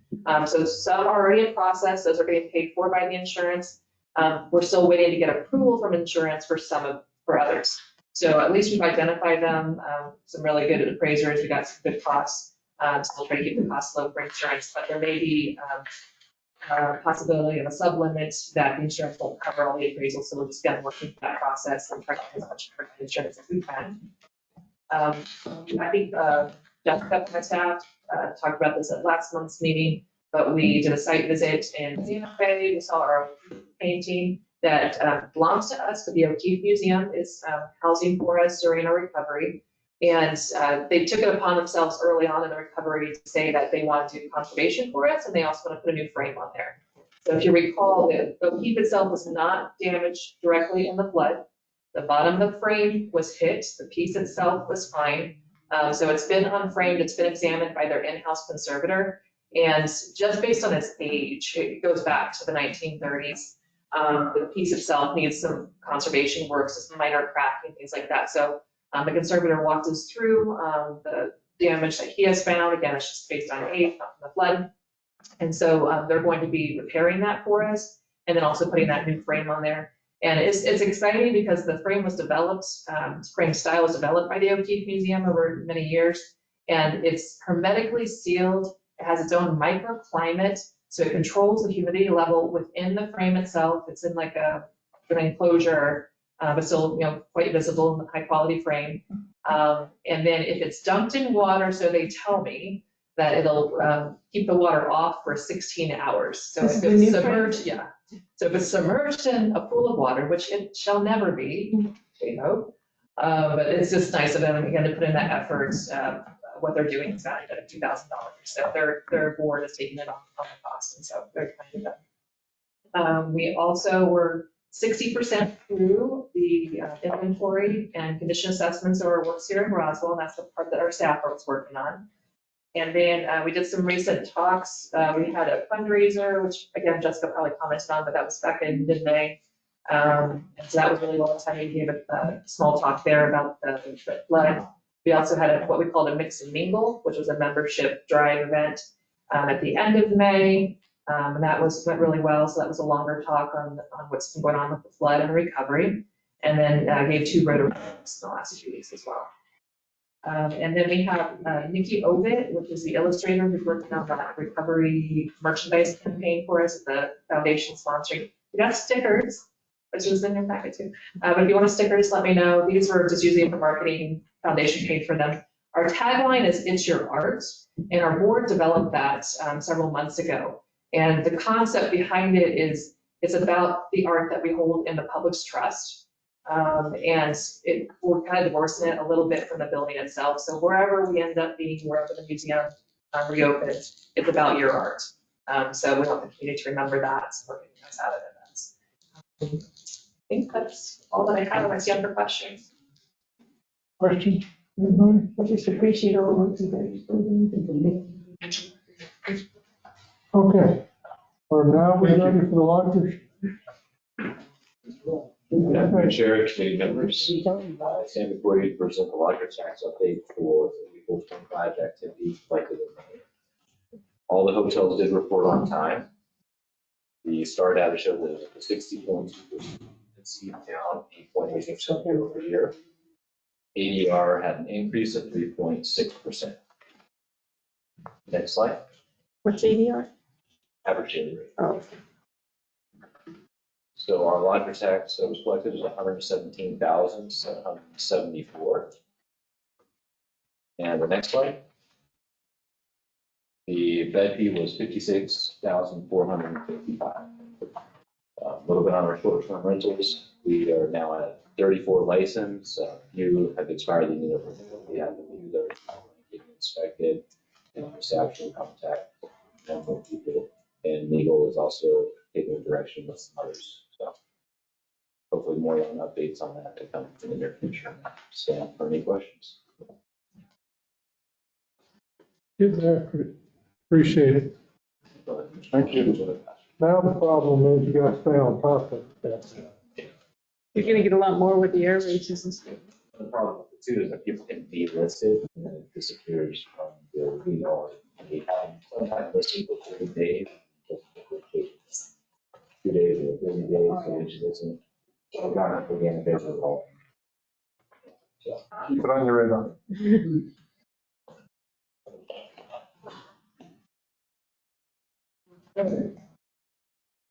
Folks, the fire department's been here all afternoon. Mr. Chair, members, Mr. Cole, Mr. Matthews, when we took over the fire department in January, Mr. Cole, Mr. Matthews wanted us to put a proposal together for a complete takeover of the ambulance service. We had a couple of issues that we needed to take care of first. One of them was our staffing. The other was our apparatus. So we launched a pretty aggressive recruiting program. And as we were doing that, Chief Bunch got together with some of our people that work with us and other fire departments that are currently running the ambulance. And it's kind of a trend that we're seeing now. A lot of the fire departments are switching over to this ambulance takeover. Las Cruces was most recent. AMR kind of did the same thing to them that they did to us. Added another $2.2 million to them in this negotiations. Las Cruces said we're done with that. The fire department will be taking over their ambulance service here pretty soon.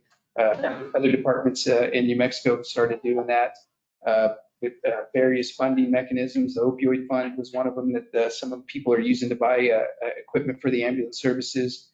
Just different funding sources. But Chief Bunch put a lot of time into this proposal. He's worked with all of our key players and stakeholders in the field and put a really good plan together. So I'm going to turn this over to him so he can go through the PowerPoint and kind of explain to you guys what it would look like if the fire department took over. I will tell you that the same recruiting plan that we use for the fire department, we just started our academy with 12 cadets, which will fully staff us after they get out of the academy. That makes us too heavy. So typically we lose a few people in the academy, but we plan to use that same aggressive recruiting tool, working with the local schools and different partners in the community to kind of do the same thing with the ambulance service. So we're kind of excited about it. I think Chief Bunch will have some more information on what that would look like if the fire department took over, do a takeover. Chief Bunch. Chair, council members, there's the background right there. 22 AMR requested a raise from their stipend from 165 to 2.4. I think it's down to 1.3 now. Like Chief Chavez said, this is happening in other locations across New Mexico. Fire department was instructed to begin looking into operating the ambulance. We have been looking at getting with vendors and getting costs and stuff like that. You guys know 2023 tax increase is passing the funding in city operated ambulance service. Go ahead, next one. The operations, just real quick, in order to operate an efficient, successful operation, the city would need the following: 8 ambulances, 4 would be dedicated to 911. 2 to intercity transfers, that's like nursing homes and stuff like that around town, and 2 to long distance transfer. We would hire additional staff, hire additional paramedics, EMTs to staff and operate the ambulance. We want to operate that service without pulling from the fire protection, messing with ISO or anything like that, so we want to run into the server system. Next one. Ambulance staffing, 3 ambulances staffed, 1 paramedic, 1 EMT, station 1, 3, and 5. 2 ambulances staffed with an advanced EMT and 1 EMT, stations 3 and 5, and then we'd have supervisory roles. Each of the 3 shifts has a paramedic lieutenant supervisor. That would be at station 1, and we'd also have 1 EMS captain who also serves as an educator. That'd be like a 40-hour work week, help with supplies, QA, teaching, stuff like that, just to monitor all that. So, here's the finances summary. a lot of numbers. I just like to look at the bottom one. 2.1 million first year. That's with ambulances, equipment, everything. You can see, sorry, Mom, you wake up. Next year, the cost goes to 120 and then to 600. We're gonna put the ambulance on a rotating schedule. Maintenance, stuff like that. It's gonna cost us 600 next year. I mean, I'm sorry. What, last year? Yeah, there you go.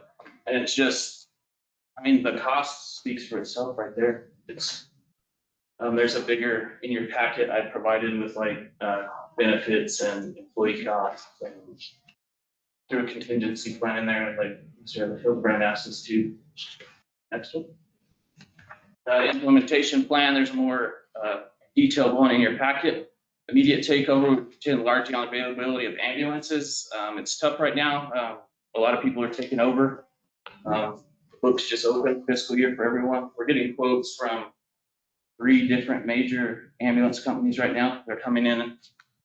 I got one in as we speak, but I'll share it later when I get it all ready.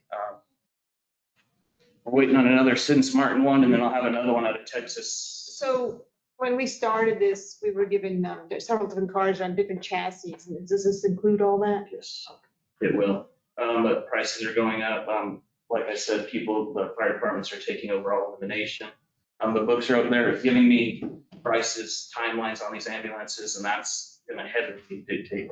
Yeah, because Fuller had given us a chassis for this kind of service and a different chassis for this. Yeah, there's 3 different types. We're looking at, like, we want the bigger ones are in town. So we don't like to take them out on the road, but the smaller type, we're looking at all the costs and time frame to get those in to the city. Manufacturers, when they come here, they'll be ready. They're doing graphics, radio, gurney install, all that stuff. So when I come here, supply them, ready to go. Once they've been purchased, staff can then begin working on hiring. Bobby, did you have something? Yeah, I was gonna ask, first, we have an air ambulance service already at the airport, and I had another one contact us that wants to park an ambulance at the airport for anyone flying in and then do call-outs and stuff. Does that impact what you're doing, or is that separate? So that's more of like the aeromedical transfer from the hospital. They have to take the flight crew, they go get the patient and the flight crew back to the Okay. Didn't want to airplane. interfere. No, you're good. We do want. Yeah. That would help us. That would help us. Like I said, once they've been purchased, staff can then begin working on hiring and purchase of equipment. Immediate movement on the DOT requirements paperwork. It used to be PRC, they've moved it over to DOT. I've heard in October, they're gonna move it over to the New Mexico EMS Bureau is gonna handle ambulances, which will be a lot easier, a lot less stringent. Excellent. That was it. Yeah. So the biggest concern I've heard of now is, well, obviously getting the equipment, but then staffing these. So I'm guessing AMR would probably would cease business if we did our own ambulance service. Would we be able, I guess, honestly, can we man and staff? We can with recruiting, and we've talked to a lot of them, because we work with a lot of them want to come over, because the benefits are retirement are. Oh, yeah, they get that. Yeah. Some can't work for us, more like the fire department, but a lot of them do want to come to work with us. Okay. Then we can recruit colleges. It's already helped. Sure. Yeah, well, because, I mean, we did the tax for this purpose, and I'd hate to go back to the people and say, we're not gonna do it. So I think this is a great idea, and I know, Mike, we've been trying to do this for years. I just think it. Yes, sir. I think we're on the path. Randy, what do you think your time frame? What do you need from this council to say, go ahead? That's what we. I just need So do we need a ordinance, resolution? What do we need? Can we add it to the public safety? Purchase ambulances. Right, and that's why, Mr. Chair, if I could, spoke with the fire department and asked them to get this on the committee, because we've had a lot of discussions about that we've never got, and we've got proposals from them to purchase equipment, stuff that we've got the tax in place, but we've never, no one's hit that authorization to go button. Right. Would you have time to get it on public safety this month? We gotta get it through here, through finance. Finance before public safety? No, public safety, then come back finance and then go to council. the year Yeah, time. that's what I'm saying. If we do public safety this month and then finance next month, then we could get to council. Well, the other problem we had is we got $3 million on that fund. Which, Where is it? Fine. I think we've got 7 million at this. We got 7 million in that fund, council. Okay. And you're gonna keep 3, you need 4. He's gonna need 2 for capital improvement. He's gonna need another million.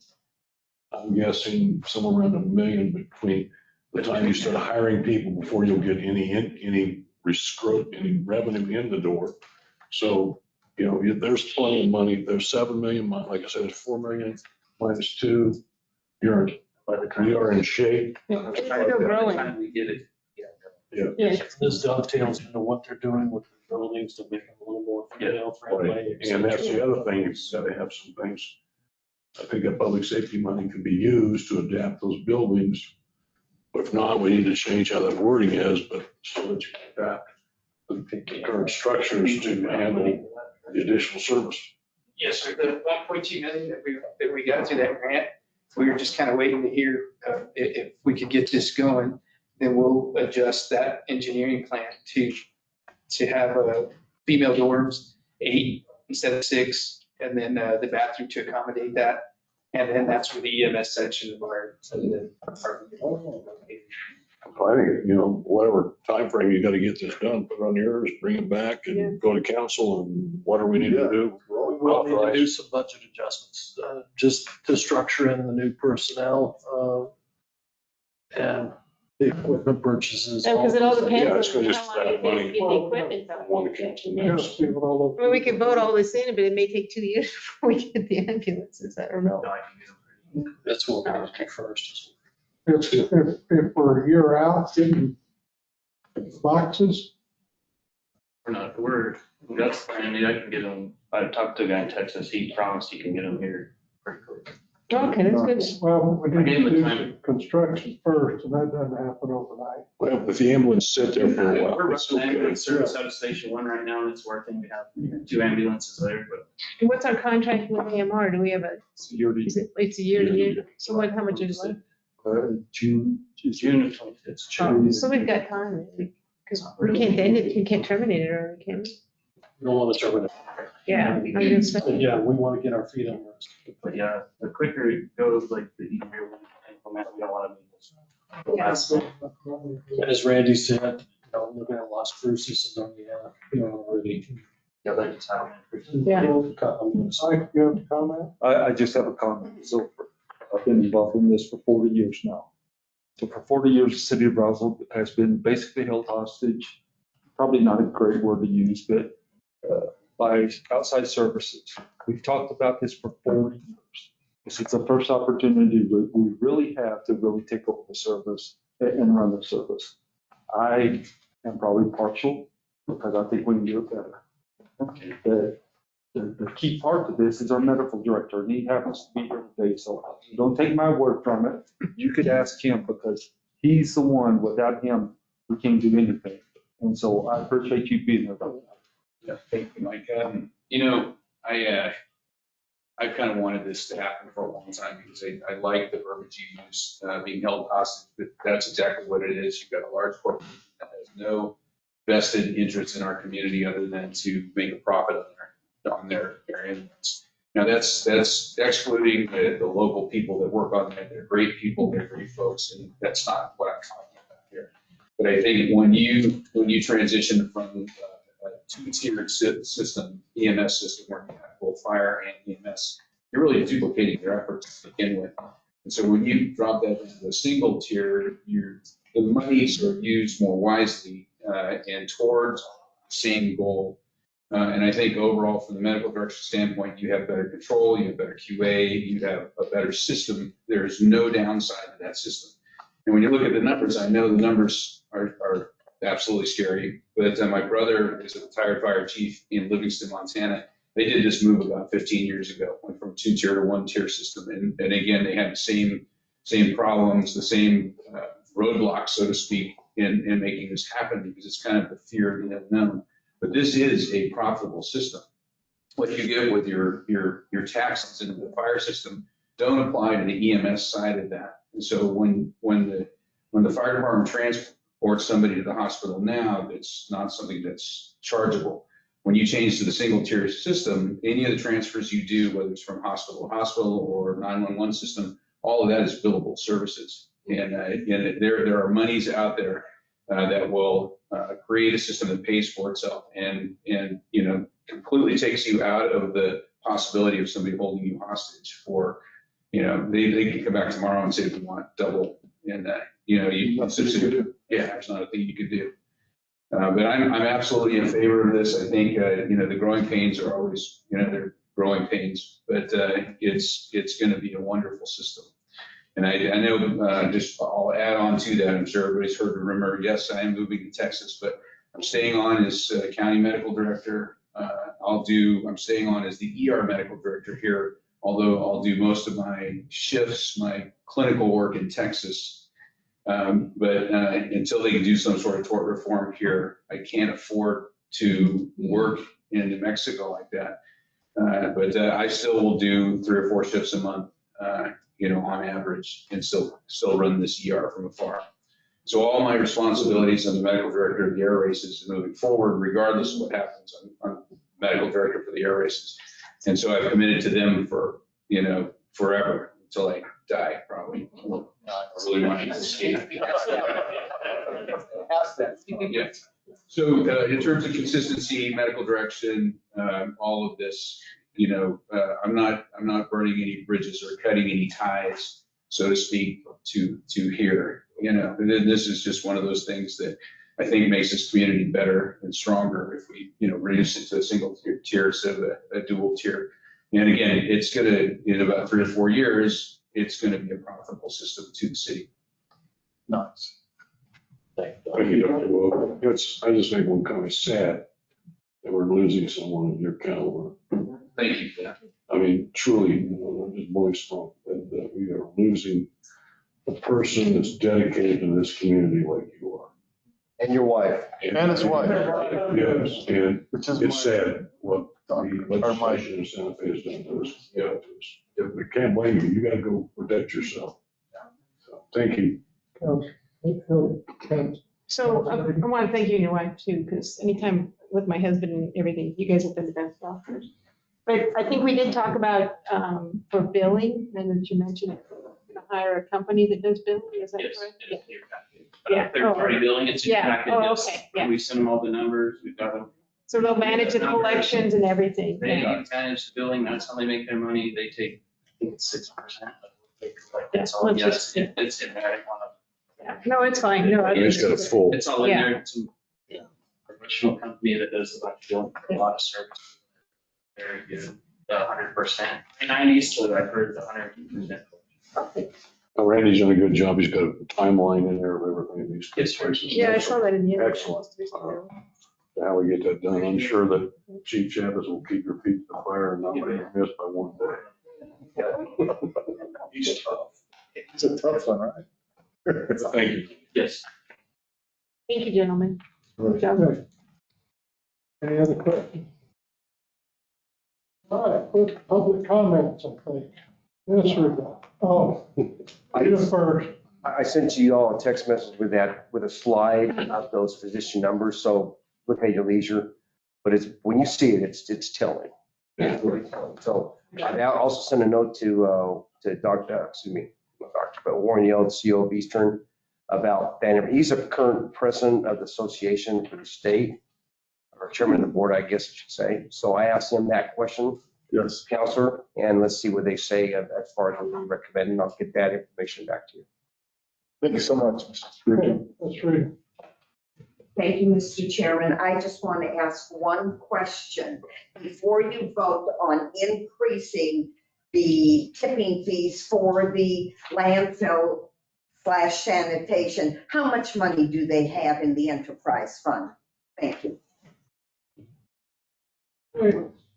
Anybody in video land have any comments?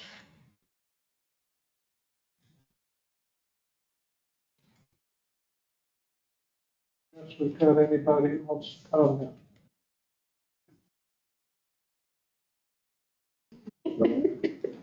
Zero. Yeah.